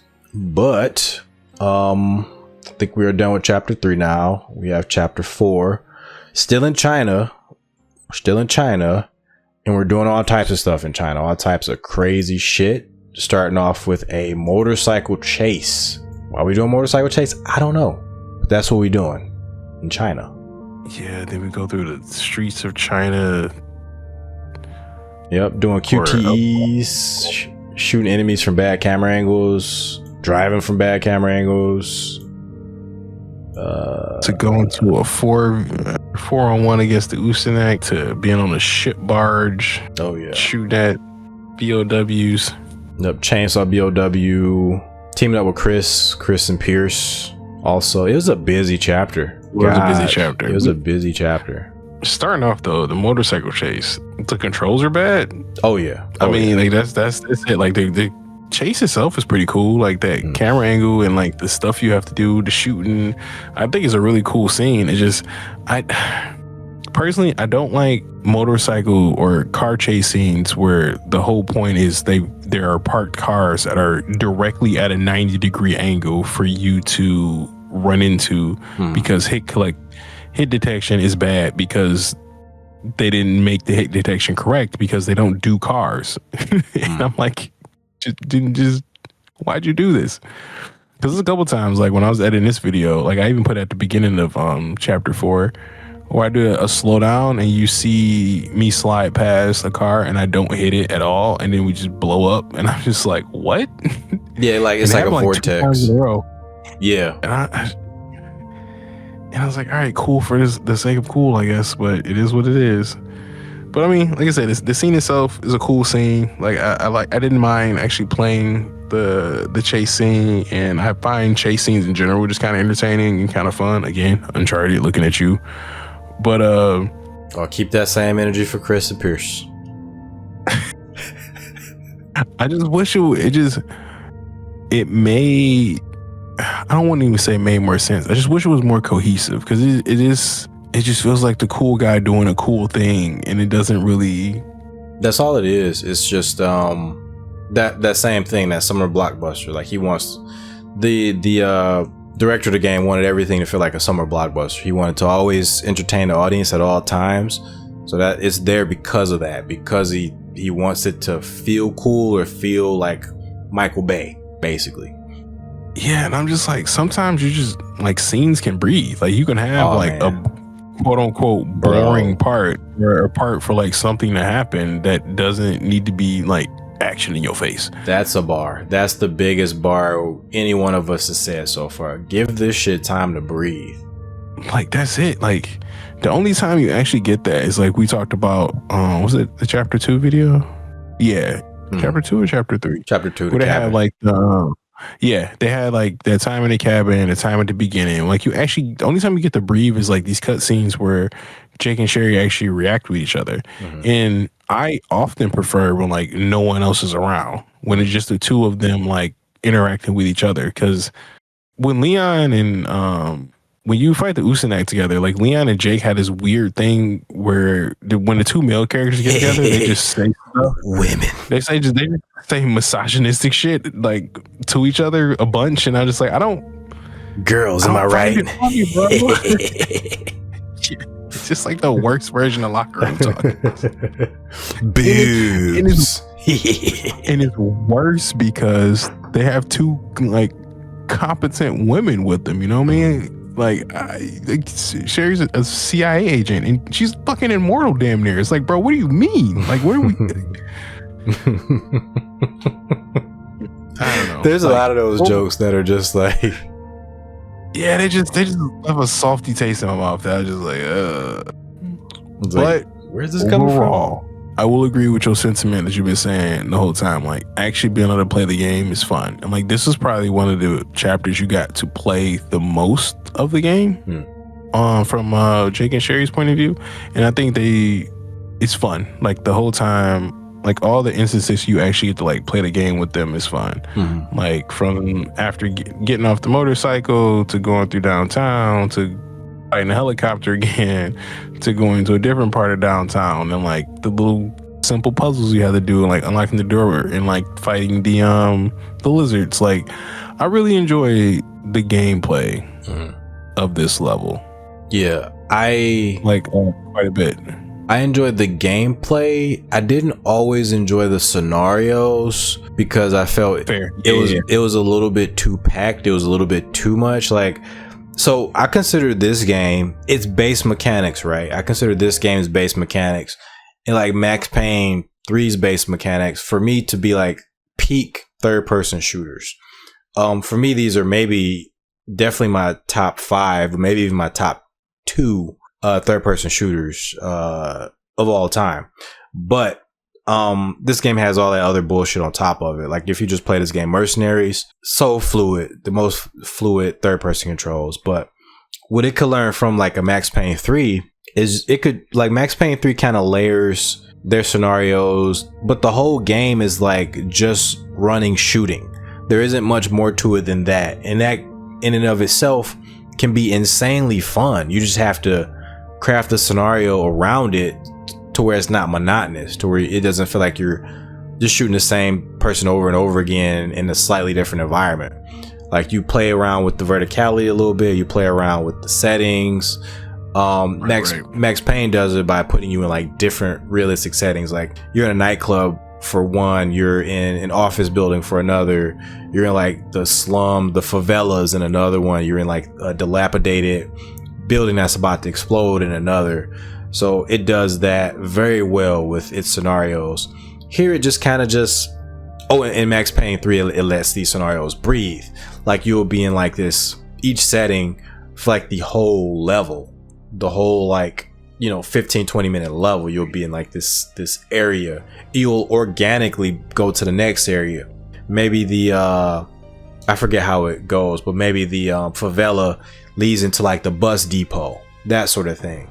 But here the cutscenes just drag you to all these like separated things. You're never in one situation for like more than like 10 minutes maybe. And it really just drags it down for me a little bit. Like that China part where we were on the streets, like taking down BOWs. That part could have been a little bit longer. We maybe could have went up into the apartments and took down more BOWs in the apartments. You know what I mean? And maybe went up to the rooftops. I know Chris and Pierce do quite a bit of that themselves, but yeah, just kind of just make it more organic so that we aren't all just jumping around all the time. That's my thing. Just maybe take one section out of it and just let one of those sections breathe a little bit longer. I would have enjoyed it quite a bit more. I wholeheartedly agree with that. Like this chapter, like everything's been kind of go in most of these chapters, but this one really felt like stuff. Yes. And it's just like, I get that Jake and Sherry are kind of on like a rush as far as like where they are in their story, but like it's still ways you can like write in like a little slowdown, or like you said, just taking out an area, so you just gotta progress through an area like a little slower, like spend a little bit more time in the area. And then like for us to jump around so much in this chapter as well, like a lot of the areas look very, very similar too. True. For like shipping yards, a lot of shipping containers, just like being on the water and stuff. And it's just like, if we're going to be jumping around, like I want to jump around. Like I just feel like they try to have a cake and eat it too. Like they wanted you to be in like all these different areas and different environments, but they also didn't want to do anything crazy. So you just like teleport like down the street or around the corner. So like you're drastically moving quickly to someplace else, but that someplace else is quick enough that you don't have to look different in anything. Yeah, and it feels like wherever you're at, you're just getting sent to the next area. But like you said, the next area looks very similar to the area you're at now. So it's like, why even send me over there? Just let me continue to explore this area. That'd be way more interesting. This one was I don't know, the gameplay of actually playing the game was fun, but like yeah, I enjoyed it. I enjoyed each scenario for the most part. Like I said, I wanted more of the street stuff, but that's fine. We got some boss fights. We got a couple boss fights in this one. We got Chainsaw, we got Ustanak, like back to back, and then Chainsaw popped up again, and looks like that was the end of the chapter. Fighting Chainsaw. We get saved by Ada at the end. Yup. The start was kind of a clusterfuck. It was the helicopter. Again, we're fighting a helicopter for some fucking reason. But that's when we teamed up with Chris and Pierce, and I believe Ada teamed up with us technically here too, because she had a second helicopter on this part, I'm pretty sure. So I think she was up there somewhere. Ada doing what she want. Yeah, just kind of doing whatever. But yeah, I think positives for me are, like you say, we got to actually play the game. That's fantastic. And the scenarios were, even though like I wish they could breathe a bit more, they weren't bad. They were actually solid scenarios. I didn't like the very first one when we're fighting the helicopter, that they just trapped us in, like, each time it was like 2 parts of that. They trapped us in like an area where we couldn't move much. Well, I at least could. I think you had things you could like flip around and do stuff on, but I was like trapped in the lower part of the area, and that wasn't that fun. It was it was like being trapped in an arena and just shooting at a helicopter. But after that, I enjoy like everything after that pretty much. And I can't remember the character moments. There were some. There was like a Chris and Jake one, so I don't remember if I enjoyed that or not. I don't remember. There was a character moment with Ada and Sherry. That was pretty cool. Oh yeah, after the save. Yeah. And then Leon, the boss fight with Ustanak was pretty dope. I did like that quite a bit. Yeah. That 4-way boss fight, or that 4v1 boss fight was cool. That was solid. That felt raid bossy too. Like I do enjoy like not just having to do DPS to a boss, but like having to figure out how to get to next phases and stuff. So that was that was entertaining. Yeah, I enjoyed that. Yes. So I left the chapter with a good feeling overall. Like, even though there were some negatives in there, the way chapter 3 ended, I was very happy that this ended on more of a high note. Same. Yep. Yeah, I did feel pretty good about. I was excited again to go into the final chapter, because chapter 2 and 3 definitely leave some shit to be desired. Mm-hmm.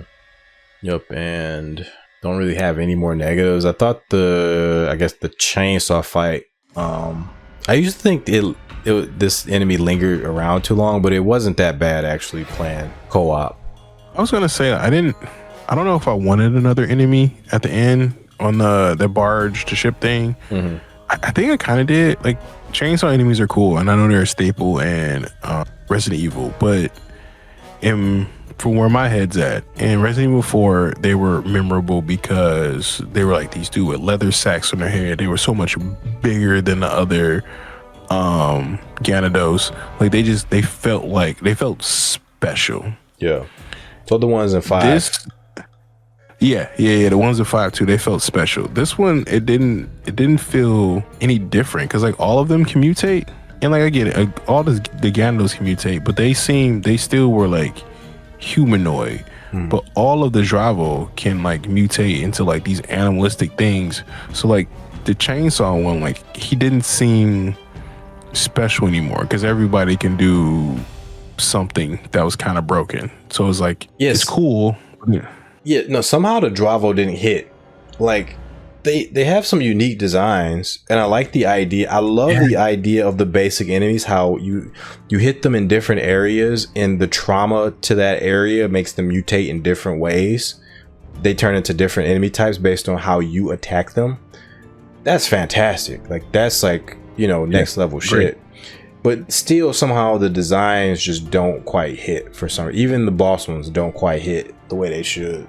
Yeah, and I think it's because like Resident Evil 4 and 5 hit this weird uncanny valley of things look human, almost human enough-ish, that is uncomfortable, but they still look like creatures. Mm-hmm. And I think with the Dravo, it's like they look so much like creatures that it's kind of it removes kind of the fear and uncomfortability of it. Because like when you look at like a El Gigante from Resident Evil 4, like you can tell it's not a human, but you can still see like flesh and skin on it, and it looks just wrong. Or like the Chainsaw Sisters in there, like you can tell that they're humanoid and something's wrong.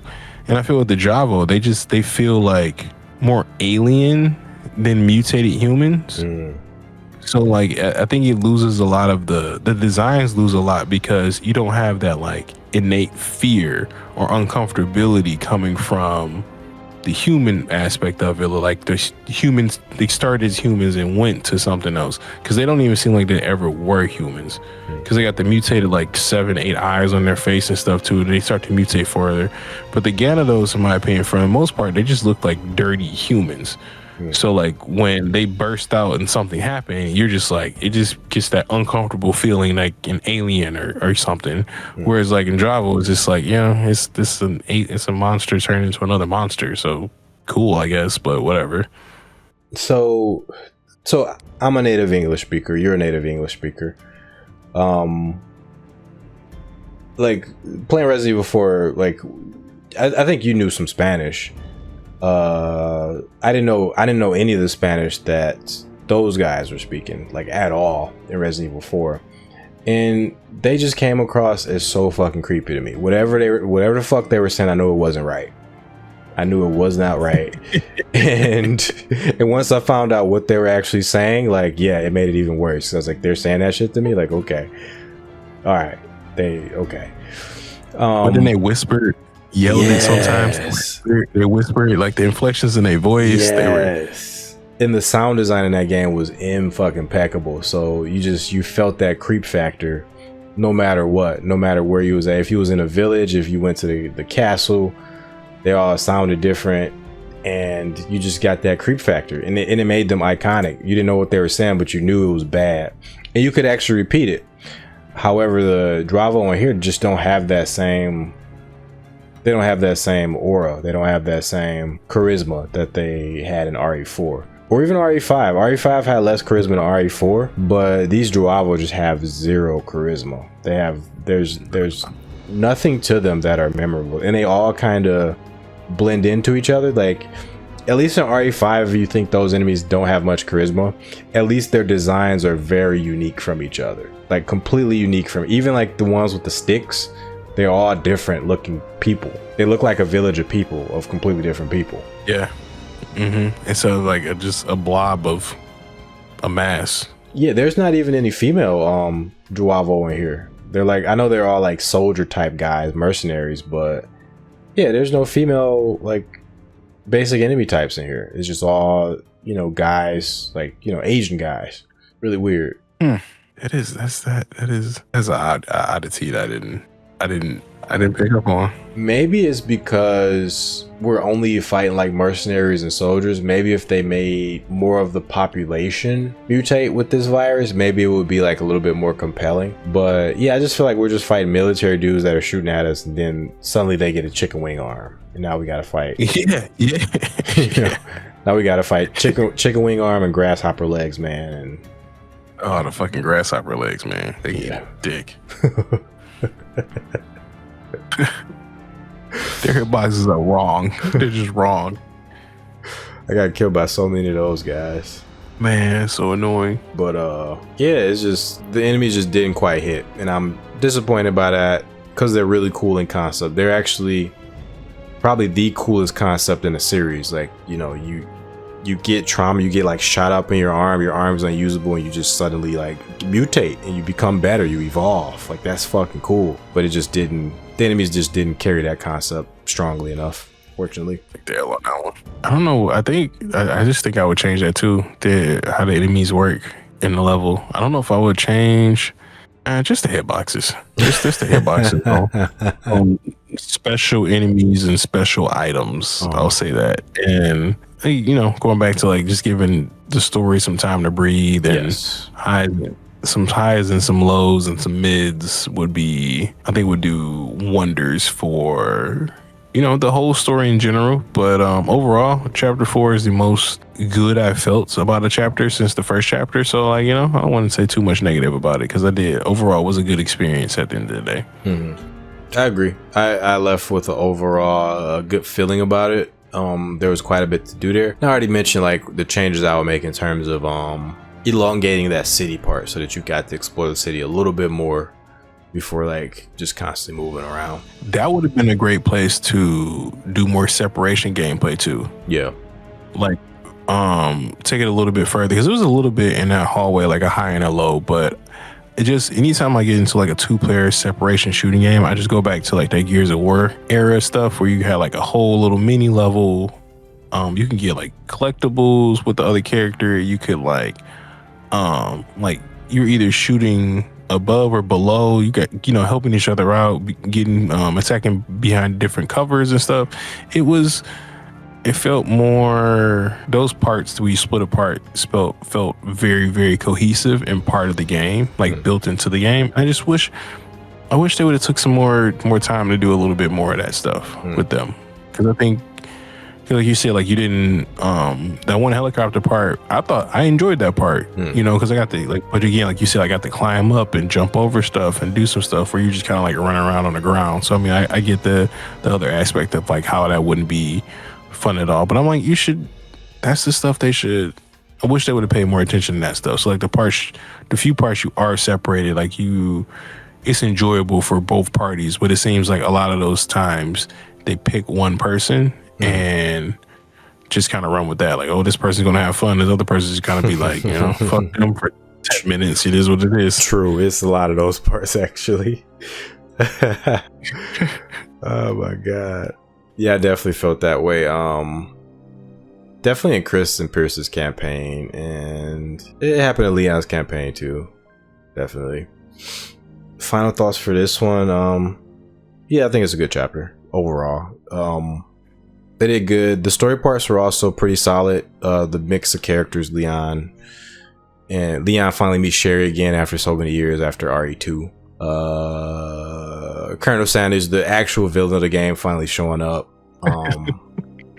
It's nice to actually see your villain, you know, in some of these chapters. is nice. And then of course we get captured again at the end, and a pretty solid cutscene, except the fucking enemies have no aim. They just stormtrooper aim. Solid chapter overall, and I think it goes into a fairly strong chapter with chapter 5. At least I vaguely remember it being fairly solid, fairly good. I quite enjoyed chapter 5. I think this is the only one where I won't complain about like the nonstop action like being a thing, because I think they actually did like you know, you start off in this facility after you get captured and you got to get yourself out. But I think this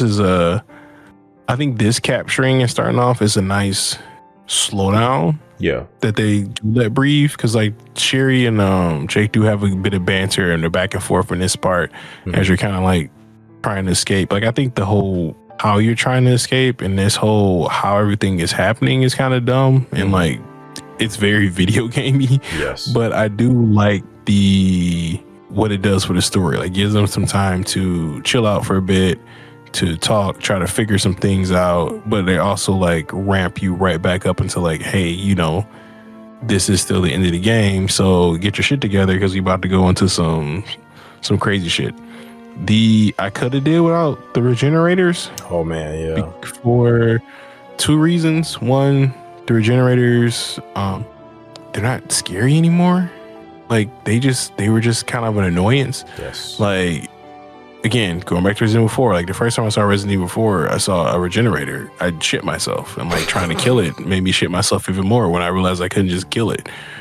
But like these regenerators they just felt more like a nuisance because it wasn't the regenerators from 4, but it wasn't like a nemesis or that level of character where like they actually pose a threat to you every time they see you. It was more just like an inconvenience. And like anytime that we were playing, it was just more like, oh fuck, I gotta deal with this. Wow, I'm trying to do this puzzle and like I gotta deal with this. And it just was like a bunch of that over and over again. But I think besides like that bit, you know, you get the Chris and Pierce part, which I thought was a very, very cool character moment, and then you pretty much just go into a 30-minute boss fight, which is an action blockbuster movie. But I thought it was entertaining. Like I very much enjoyed like the last fight, like all three parts of it, however many phases it was. Like I very much enjoyed it. I like the cheesy ending. I think this is a very good, I think it's a strong end. Like I don't think it's like, I'm not gonna say it's the greatest chapter of all time, but I mean like I think it was a strong end to a good overall story. Like with this one, I felt positive about this at the end. So that's 3 out of 5 chapters that I felt pretty good about. So yeah, that's actually pretty good. That's actually pretty good for RE6. I thought this was definitely the strongest chapter in their campaign. There was some wonkiness with those regenerating enemies. That part was a little iffy, like run around these elevators and So what I liked about it was the tension of it all. Like, you couldn't just kill the enemies and be done with it. Like, if you were confused, these enemies were never, they weren't going to leave you alone. They were always going to follow you around and try to kill you. So thankfully we had enough ammo for this part, because if we didn't have ammo, that would have, yeah, that would have definitely increased the annoyance, but also increased a little bit of the fear factor, because don't want these things to kill you. And the way they kill you is pretty fucking disgusting too. So really, I wasn't, the first part wasn't the strongest, but I still did enjoy it. But then the rest of it, the elevator too, I wasn't the biggest fan of. The elevator was kind of bullshit in a way, because like enemies off to the side have rockets. They're like way away from you, and you're on this moving platform trying to snipe people. Like, it's kind of, that's not the funnest thing to do, but also not the worst thing in the world to do. Still an enjoyable experience overall.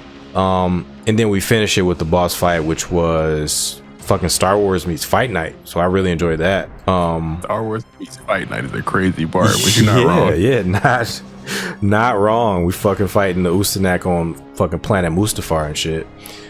It was a good time. It was a good time. I really enjoyed it. I do think pace wise it was the best chapter in their combined campaign. I do like how it put it all together, and you know, just had Jake just swap hands with Ustanak, just straight up hand-to-hand combat with Ustanak. I feel like that kind of came out of nowhere, because even though gameplay wise Jake had this strong hand-to-hand vibe, and I guess he used some hand-to-hand in the opening cutscene too, but the super strength wasn't really kind of a thing. Like, we're just thinking this guy's like basic guy after a while, but in that Ustanak fight he definitely leveled up, tiered up, and went mano a mano with Ustanak, kind of just like fucking Alice did in the fucking RE2 against Nemesis. Just hand to hand with Nemesis and shit, just crazy. Ustanak just kept coming back over and over again, but it made sense. I just wish that Ustanak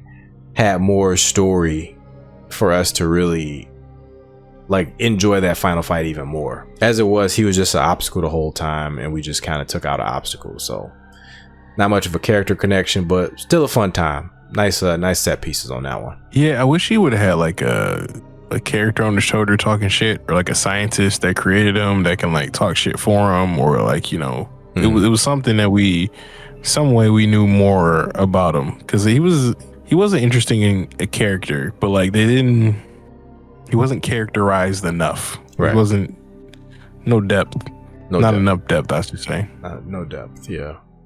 Yeah, that was my problem with like Nemesis, completely different animal. Nemesis was like attached to the Stars team. He was hunting all the Stars team down. And then like he just was this ruthless bastard who just never stopped. He pursued you everywhere, and he could pop out anywhere. That was the other thing that kind of made it more personal, was you could just be doing whatever and this fucker could just be around the corner. So that made him even more terrifying. So big points to Nemesis. I wish Ustanak did have more of that Nemesis energy like he was supposed to, but they wanted a scripted enemy type, and so that's what they made, unfortunately. Yeah, but I think they still could have did it. Even if they did want to script it, I think they could have did it in a way that made it more fearsome or more menacing. Because I mean, even as simple as like if Ustanak was like, let's call it Wesker's other son. Like, I don't think Wesker actually inseminated a woman and actually got somebody pregnant. Like, Wesker probably did some weird shit because he's Wesker. Mm-hmm. You know what I mean? Like, Ustanak could have been like, if Jake stayed out in the sun too long, you know what I mean? Or like got overbaked. Like, it's a multitude of ways you could have like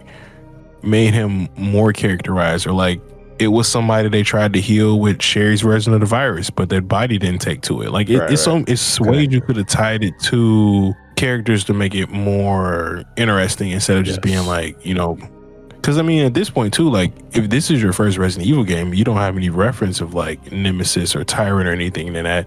You're just like, this is just a big guy. Mm-hmm. That's cool. Yeah. And you miss out on all of that history and all of that that fear that would come from seeing like this giant, different looking zombie, quote unquote, you know, because obviously you don't know what they are at that point in time. Mm-hmm. On the onset, but like you lose all of that and you just see like random big character, and then when you fight them, 7, 8, 9 times for no real reason with no lore or anything. It kind of just diminishes that, where you get all this other lore and shit from Tyrant, Nemesis, and like why they do things and how they do things, and then Ustanak, you're just like, oh, he's Ustanak, he's there. Yeah, he chase you, try to kill you, that's just what he do. Yeah, he's just a robot. No rhyme, no reason. He's just a robot programmed to kill you, basically. That's it. Yeah, and it's like you could have just like even if it was like he had the genetic code, like somebody gave him some of Jake and Sherry's blood, like that's why he was chasing them, or like all the main characters, like Simmons got their blood samples from whatever, some way, somehow, whatever, gave it to Ustanak. Like, what I mean? He just needed some connection to the main characters in any capacity to make it so it felt worthwhile, and like not like you said where he was just something to overcome. Because that's every time it just seemed like he was a boss, how to figure out how the boss fight works, and like that's it. Instead of like building on his story, making it those fights mean something. Instead, they're just kind of like, yeah, you got to fight him again, and it's like, oh, cool. Or you got to run away this time because for some reason he's invincible right now. And that was another thing too. Is like sometimes he's invincible, sometimes we can damage him. Right. Yeah, super inconsistent. Yeah, that's what I don't understand. Like when Jake just started punching him, and then like it was actually hurting him. I was like, dude, I remember when you took a drill to the chest and it didn't do shit to you, like a mining drill. You took that to the chest and just kind of ate it. You telling me his punches putting you down? Like, okay, like, all right, guy. I guess if that's what works. It's like, okay, I guess he does have super strength, but then Capcom's like, in their official bio, like he doesn't have super strength at all. Like, I'm like, then how is he fighting fucking Ustanak hand to hand? Like, what are you telling me? Wait, you telling me officially he doesn't have super strength? Yes, officially he does not have super strength. So his blood he just has magic blood that doesn't do anything for his body. Just gives him immunity, because he doesn't have Wesker's like super speed and super strength. He just has Wesker's like immunity to viruses. So if he takes, it is possible that, because I think they injected him with the C virus. It is possible that the C virus changed something in him. But as far as Capcom goes, they're saying he's like, just normal man, man. Sound like some bullshit. I mean, it is because Chris is kind of normal man, and he's like punching boulders. So right. So that's the type of time Capcom's on. But yeah, I just give it to him. Like, it doesn't, like, if he, I don't know, if him having it makes more sense than him not having it. That's what I'm saying. Like, if you guys want like a Devil May Cry type game, just do it. Just make him Dante. Just do it. Just fully commit. Because that's all we want. We just want like a Wesker game. Give us a Wesker game. It's a different Wesker, but just give us a Wesker game. There's your Resident Evil beat 'em up right there. I'm telling you, just do it. Just fucking do it. I mean, I'm here for it. I ain't gonna lie, I'm here for it. Yeah, I just want like Resident Evil, but kind of heightened. And let's call it a day. Let's make that the last like super duper action heavy Resident Evil. The rest of them can be horror, but yeah, just make one more. Make it kind of crazy. Sold. I'm in. Yeah, let's just do it. Fuck. Anything you would change about this chapter? Yeah. I would actually change. Actually, I would change quite a bit, but I think one thing that stands out to me is even though I like the scene dramatically, I still think it was stupid that Jake shot at Chris about Wesker, even though he doesn't really give a shit about Wesker. Wesker was nothing to him, and then suddenly he found out Wesker was his dad. But he also found out around that time that Wesker was like this guy that was this big homicidal maniac. First time ever. Yeah. So it's like, why would you have such a strong emotion to this guy that even you said is a lunatic? And then on top of that, why would you shoot the man, the hero, quote unquote, who killed him, to stop him from doing all this crazy shit to the world? Like, where's all this like drama coming from? Like, this makes no sense. Yeah, I kind of wish they would either went more into depth with that, explaining it, Or I don't know. I guess they just kind of needed something for Jake and Chris to do. Yeah. Because looking back on it, I don't know how else they could have had them interact. I would have just took like a brief debate. Like, I know that's not the sexiest thing ever for like a summer blockbuster type deal, but yeah, just have a brief debate. Like, you killed my dad, but shit, who's to say that you aren't the fucking monster? You used to work with this man, didn't you? You used to work with him on the Stars team. You trusted him with your life, and he betrayed you. What's that make you? You know, just something, just simple. No, you sold me already. I was ready for the rest of the story. I was in. Yeah, just something simple like that, you know. But the gunshot part was just egregious because it's like, dude, why would you do that? Why would you? You could have blew that man's head off. Like, I guess you got super aim or something, but you grazed his cheek with a fucking bullet. Why? What's the point? Yeah, I mean, boss move for Chris not flinching, but at the same time, yeah, it's like. Because I mean, Sherry's probably the most sane person in that moment because she's literally like, bro, what the fuck? Like, she's like, what are you doing? Like, why are we doing this? Like, what? It's like the world might end right now. Like, why are we worried about this in this moment right now? Yeah. The fucking Pierce was about to blow his head off. I'm surprised he didn't after he shot the gun. Like, what? Why even risk that? Why even risk that? He could not grind his teeth any harder than he was in that moment. And Chris is like Superman's dad and Man of Steel. He's like, you know, just stop. Just let it happen. Let this tornado kill me. Just let it happen. Yeah, because at that point I was wondering, like, is Chris just trying to take the L? Like, I just... He was depressed, I think. And I think he understood Jake's anger. Even though, you know, Wesker was a piece of shit, I think he just understood the anger of a youth who lost a father figure. And it's like, here. He's like, yeah, but I'm your dad now. So you ain't gonna be in no more games after this, and I'm the main character now. I mean, Chris is trying to continue that Redfield bloodline, but he's trying to get Leon to do it. That's the series meme. Is Chris is trying to get Leon to impregnate his sister.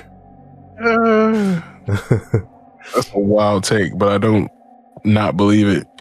But it's like, Chris, Jill's right there, man. Like, I don't know why you guys are so platonic, but I guess it's up to Leon to continue the Redfield bloodline. Yep. We believe in you, Leon, the golden boy. Leon's too obsessed with Ada. But yeah, story-wise, I would change that. Gameplay-wise, I don't know. Because the pacing was good.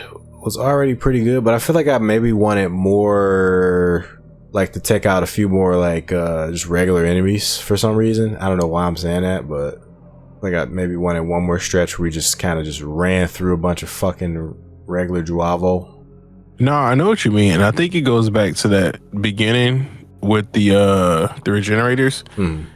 It's like it has a certain amount of tension in that, but it doesn't have any of the action that this Resident Evil specifically is known for. Because like that tension area at the beginning is cool because it's very Resident Evil, like very uncomfortable. You're doing the puzzle while like things are chasing you and they can come back, and it's like that's stress, high intense, you know, you get that Resident Evil feel. But it's like at this point you've been conditioned to like the new Resident Evil feel is like action and shooting stuff. So I mean I can get where you're coming from. Like your brain wants what's been given this whole time you playing the game. So I mean, I get that, and I don't necessarily disagree. Like I think having another little action sequence in there that leads up to it, or even like having like a couple little enemies in like the Ustanak spot, like where you had the final fight with him, I think could have been like pretty cool too. Oh yeah, it would have gave me something more to do because while you were fighting Ustanak, all I could really do was like move boxes around. So I did hit him with a couple boxes, but I mean. Could do a little bit more. Yeah, it was just like it should have been a whole part for that you could have did. Like I don't know, climb up, walk around, and do a special action. I don't know. It should have been something else for Sherry's character to do. Because I never asked, but I was so wrapped up in an actual boss fight. I didn't know what the hell you were doing. I mean, it looked like you were having fun. I was like, oh, dope. But I was just up there kind of because I don't even think I had any weapons. I was just, did I have weapons? I might have still had. I don't think I had weapons. I heard hot shots. Yeah, I don't think I had weapons until I got to the bottom of the thing. I don't know. I can't remember how that went, but I couldn't really do much but move that box around so that it could hit the Ustanak so that you can get like free combos off of it. That was the gist of what I could do. Hey man, it's better than good on you. Yeah, that's something. But yeah, that's pretty much it. We did that part. You got the dope ass 1-on-1 fight with the Ustanak. Then right after we did the combined fight with him in like the little lava area. We got our guns back and we got to like dodge his. Ustanak has all these different attachment arms. He has like a shotgun. He has a choke slam arm. Or capture arm, I think is more likely what it is. And then he has this fucking flaming flail arm, which is ridiculous. What is Umbrella doing? Why are they making medieval weapons for Ustanak? It's probably leftover plans from Wesker. Those are definitely Wesker's plans. It's ridiculous. He left them on the drawing board. It's like, no, y'all got to make these. Got to make these to stop Chris. But yeah, Ustanak, that fight, like you had to kind of duck under his wide ass chain arm swings, which is pretty dope. And I got to tase him actually. I got to jump on his back and tase him while you just beat his ass. And then yeah, we ended that part of the fight, headed to a train, and then we got the final part of the Ustanak fight, which was completely ridiculous because the facility was exploding. There was fire everywhere. And this motherfucker Ustanak comes out the fire like Wolverine and like fucking X-Men Origins and shit. He got that Wolverine lunge, that Hugh Jackman perfect. That leap. Yeah, fucking leap. That like if you ever played that Wolverine game on like the 360 or whatever, that same fucking leap Ustanak comes out. I don't even think he had legs. I think his legs were burned off. Nah. And somehow he did just torso. Just torso, and he fucking Wolverine leaped and caught up to us. Everything was exploding behind us, and we're like, we got this crazy slow crawl. It's like nothing but QTEs for this part. We got to crawl up, hit these latches to hit him with these steel pipes. Still not good enough. This motherfucker is doing Wolverine leaps from this prone train. I'm not sure how he's doing this. And then we have to do the classic Resident Evil thing of take our big ass gun and gotta kill the monster together, QTE style. The power of friendship and a handgun. Power of friendship, and shoot Ustanak right in his fucking black heart, and that's the end of Jake and Sherry. That's the end of their story. Like, if anything, I would change. I would that scene, cut it in half. That climbing up QTE scene, cut that shit in half. That was the longest climbing. What do you want to call it? Climbing, walking, because essentially just walking animation. And I just don't know why. Like, why was that so long? I don't know. It was goofy. It was straight up goofy. Like the way they looked climbing was just ridiculously goofy. Yeah, it's one of those things where you got to realize that you're still playing a video game. Because it's like, it's no way. It's just like, it's just so impractical. Like trying to shoot like that or trying to do that, like that's so impractical. It's so dumb. Dude, and I couldn't tell if we were like going up a shaft or if we were like going horizontally. I couldn't tell. Like, just yes, the physics didn't quite make sense to me. I guess we were on some type of like hyperspeed tram, and that's why like Ustanak couldn't hold on, because the speed of the tram was like pushing him off, because nobody had any like seatbelts or anything that latches down. So, but what was weird about that, if this was a high-speed tram, how was the fire keeping up with us? Dude, it was several questions I had about that. I'm like, how are we not like flying off? Because we don't have super strength, what I just heard. So I was like, what are we doing to hold on to this super fast train shooting through the underground tunnel to get out? I'm like, what? Whatever. It's an action movie. It's action movies. Things happen because it's an action movie. It's all right. It's not that bad. You just kind of accept it. That's what I did for large portions of this game. I just accepted it. And it's fine. Like, I think I did their campaign much later, and there's much more egregious stuff in Leon's campaign. So, you definitely will have that to look. Yeah, you'll have that to look forward to. But this was rather tame compared to the stuff that was in Leon's campaign. So I was pretty much okay with it. Okay, we'll see. I'll hold my comments until we get there. Yes, that'll be an interesting playthrough. I actually can't wait to get through that one. We are going to be doing Chris and Pierce next, folks. We're going to be doing those chapters one by one. But for this one, I guess we're done overall with chapter 5. I guess I would ask you, would you recommend Jake and Sherry's campaign? Yes. I can say that at the end of the day, because even the bad chapters or less than good chapters, they had good points. The characters are both entertaining the whole way through. I do like their story of a mercenary that has the blood to save the world and a CIA agent trying to do the right thing, and the buddy cop aspect of it. Like, it's a lot of good things going for their story going into it. They could have been executed better at points here and there, yeah. But overall, I would do that. I would recommend it. I would also recommend it. Jake and Sherry have awesome chemistry. Chapter 2 is a slog, but you can get through that, and you can get through the ending of chapter 3. You're in for a really fun campaign. These two characters were tons of fun. I actually wanted, once this game was done, I wanted another game with just these two, like just strictly Jake and Sherry. I think they deserve one together. They have fantastic chemistry, and their powers can be used in like unique ways, as long as we're like diluting it with like a bunch of other characters. Like, give us a Jake and Sherry game, Capcom, you cowards.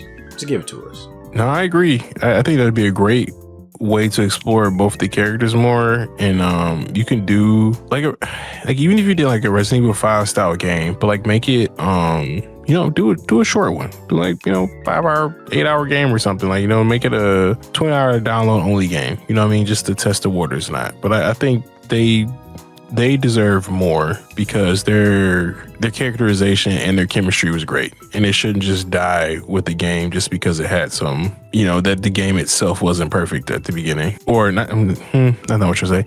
Just because the game itself wasn't great or wasn't perfect, that doesn't mean that the characters and the things that in it weren't great, and they deserve some greatness.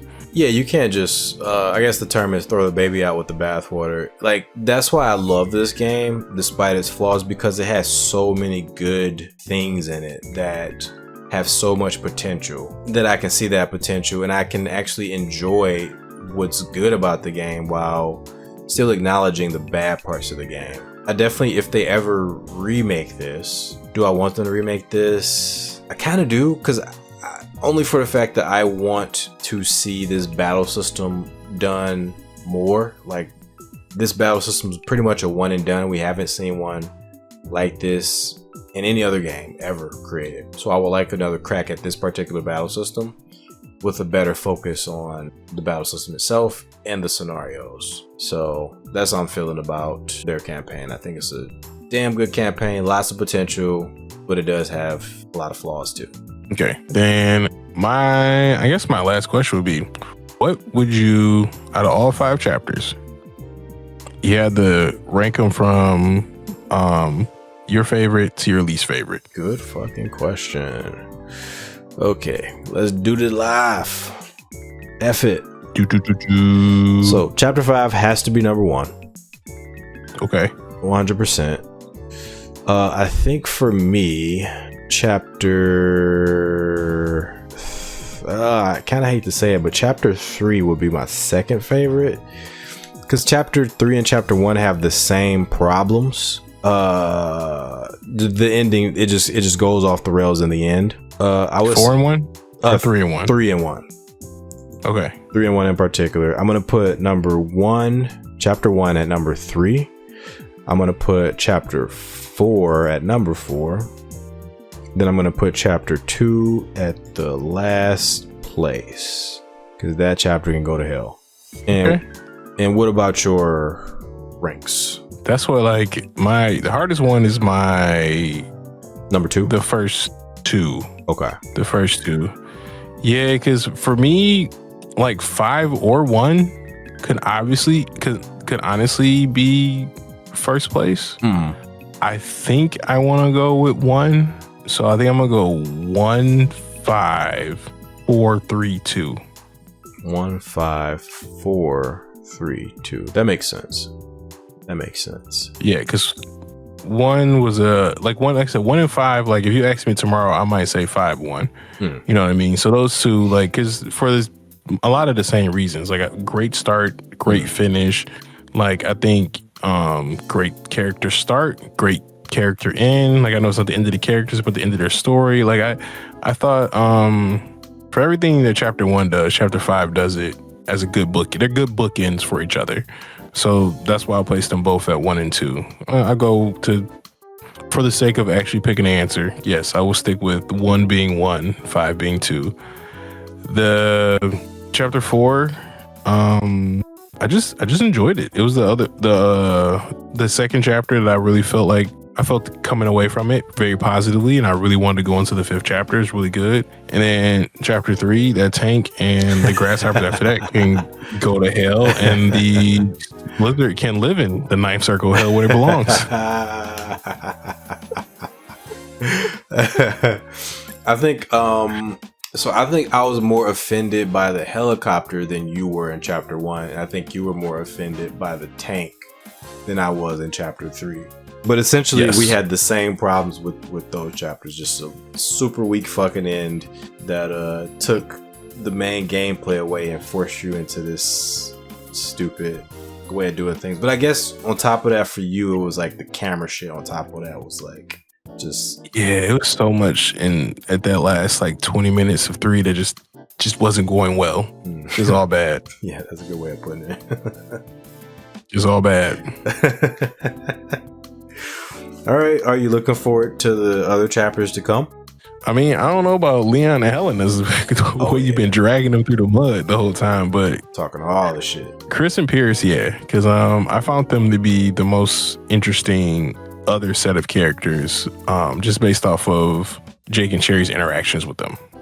So Mark did not play through every single campaign when we initially played these games way back in 2012. But I think me and you did finish Chris and Pierce before, right? Yeah, we did finish Chris and Pierce. I know I didn't finish all of Ada's, and I want to say I did 3/4 of Leon and Helena's. Okay. To be honest, I don't remember anything about their stories. Keep it 100%. Do you remember like you remember the giant T-Rex though, right? Yeah, I remember the dumb shit that is Simmons at the end. Oh yeah. I guess I did finish theirs because I remember the whole fight with Simmons and like the his various digivolutions, but yes. A lot of the everything else I don't remember about Leon and Helena's story. Oh man, it's so much more fun to do it like once you like we are now. We're like a little bit older. So much more fun because you get to see like and I think way back then we weren't thinking about game design as much as we are now. So I think it's gonna be a lot more fun to play through that Simmons section and play through the entirety of Leon and Helena's campaign. I think that'll be a good time. I'm pretty sure you're just fucking with me because it sounds like some bullshit. All of it sounds like some bullshit. I mean, it's not like a goddamn it is slick-haired telemarketer. It definitely is, but it's more of a it's definitely gonna be funner on co-op than it is solo. 100% true. And the fun is gonna be in reactions and like getting your opinions on all the chaos that is Leon and Helena's chapter, because there's so much shit going on. Even with their story's so like crazy. I definitely want to get your opinion on that first section of Leon and Helena's story. Okay. Yeah. Yep. But time we get to that, we'll get to this Chris and Pierce. Yeah, let's knock out Chris and Pierce, and we'll do another big review of them. And then after that, Leon and Helena, and another big review. And then finally, we'll do the Ada campaign. That's pretty much what it's looking like, folks. That's kind of what we agreed to. And looking forward to it. This was actually a lot of fun. Just talking shit about RE6, how we love-hate this thing. Yeah, because I can't say it's a bad game, but I can't say I love the game either. But like I don't know, like I definitely enjoy it, and I enjoy the controversy that it is, the controversy that it brings, and just I don't know, just the chaos that's around this game. Because it was, for me, this was early on into my Resident Evil career. Because I mean, when was Resident Evil 4? 2005, 2006? Yeah, around that time. Maybe 2004. So yeah, like at this point, at the best case, I've been a Resident Evil fan for like 6 or 7 years. So this was like relatively new to me it's interesting because like coming off the high of 4 and 5, it's like this one didn't quite scratch the itch, but it wasn't bad. Like it's so unique and so, I don't know. I don't have the vernacular to express everything I want to say because I don't know. Like because everything's like all these in between words. Like it's such duality in this game because it's like so much good and so much bad just smashed together, and you get this beautiful mess that is RE6. Yeah, I feel like what I want to say about the game is that it had these tremendous ideas, but I think the guy who did it did not have the experience necessary. Like he directed a couple games previous, but I don't think he had that experience necessary to like hone in and ask the questions that you need to ask as a developer. Like, why is this here? Like, what?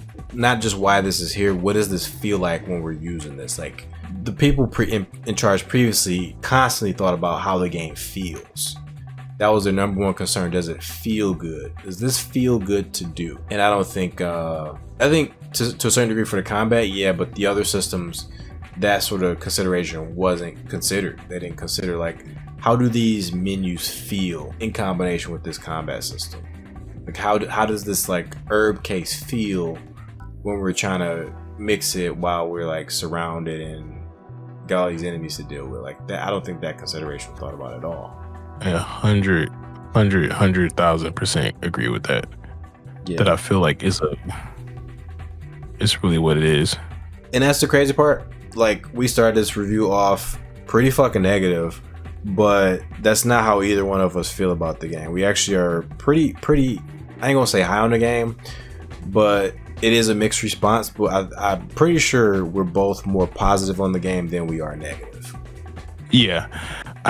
If anything, if I had to put a percentage, it's probably like 60-40 or like 56-46, something like that. Like it's very, like the good definitely outweighs the bad, but like the best, the thing is, it's so much more good than there is bad. It's just the bad is just exponentially bad. Yeah. Yes. I'm probably a bit of a higher percentage because this combat system to me is just like so fucking unique, and I really want to see it again. And then like when you do boot up Mercenaries and it's just pure combat, it's an amazing system. To me, it's like at least 70-30, but that 30 is heavy because it definitely drags down the game with pointless shit. Vehicles, QTEs, stuff that's like half baked at best. So that's where I'm at with it, about a 70-30. Fair play. I can see that. I mean, we'll see how it goes as how my opinion changes as we go on. Because like you said earlier about the like the skill system, like, you know, like as you get more into the game, like you'll have skills that actually kind of help me be able to play the game and enjoy the game a little bit more because of the way just the way that skill system works. So I'm interested to see how like my opinion changes on like going forward, like gameplay wise, because I don't dislike the gameplay, but I don't enjoy it as much as you. But I'm trying to see if that's more so because I just haven't got to all of the gameplay yet. Okay. Yeah, I mean, it's honestly, you've seen quite a bit of it, and you've seen the extra aspect of it with Jake's melee. The rest of the system, everybody has like a slightly different sort of tinge to it. I don't know if you've used the quick shot system too. Quick shots are really cool. It's just you tap, I think, maybe L1 and R1 or some shit like that, and then it just locks onto the enemy, does a quick shot, and just gets them the fuck up off you, so you don't always have to. And it does a unique shot animation too, like a unique like get off me type shot animation. Like it's a lot of little bitty things in there, and I did see like your side of the gameplay, like how you were like actually like using evasions and shit to get away from enemies. Like that was dope too. Like that's actually using the gameplay systems to like their fullest, is like that dodging system and stuff like that too. So I just like the versatility. I like how viable melee is in this one. You could just walk up on people and start doing melee. You don't even have to do like a context sensitive, you don't got to shoot them in the leg or nothing like that to start piecing them up. You just walk up to them and piece them up. Like I like that freedom. No, I agree. I wish I wish OG 4 would have had that, and 5 would have had that ability to do combos and stuff, because I feel like that would have definitely deepened the gameplay for those games. But I like it in 6. I guess the only thing I can say about it is like I wish the menu, for Jake specifically, I wish the menu made it easier to get to his unique version of melee, instead of like I don't want to say hide it, because it didn't hide it, but it just puts it, to me, it just makes it awkward to like get to equip hands. Like I feel like if I don't have a weapon equip, actually equip my hands, you know what I mean, so to speak. But I just little stuff like that, which is kind of annoying, but still a good gameplay system overall, though. Oh yeah, the melee combat in general. Oh yeah, I fucking love it.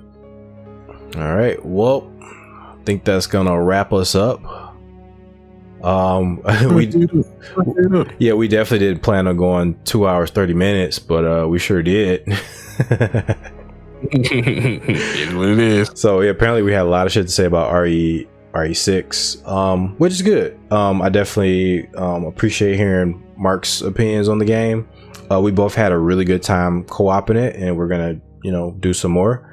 So hopefully you guys have enjoyed it as well. If you guys did, go ahead and leave a like down below. We definitely want to hear your opinions as well. Same topics, like we went with basically what our positive thoughts were, what our negative thoughts were, what improvements could be made, and we had our final thoughts as well. And also the last question is basically, would you recommend this campaign to other people? So let us know. Support the channel in whatever ways you guys can. If you watched a lot of our stuff in the past and you're coming back and you're watching more, think about subscribing. It just helps you track our channels a lot easier. I do recommend it. I know YouTube's a little bit weird about that, but still, that can only help you connect with us with that subscription.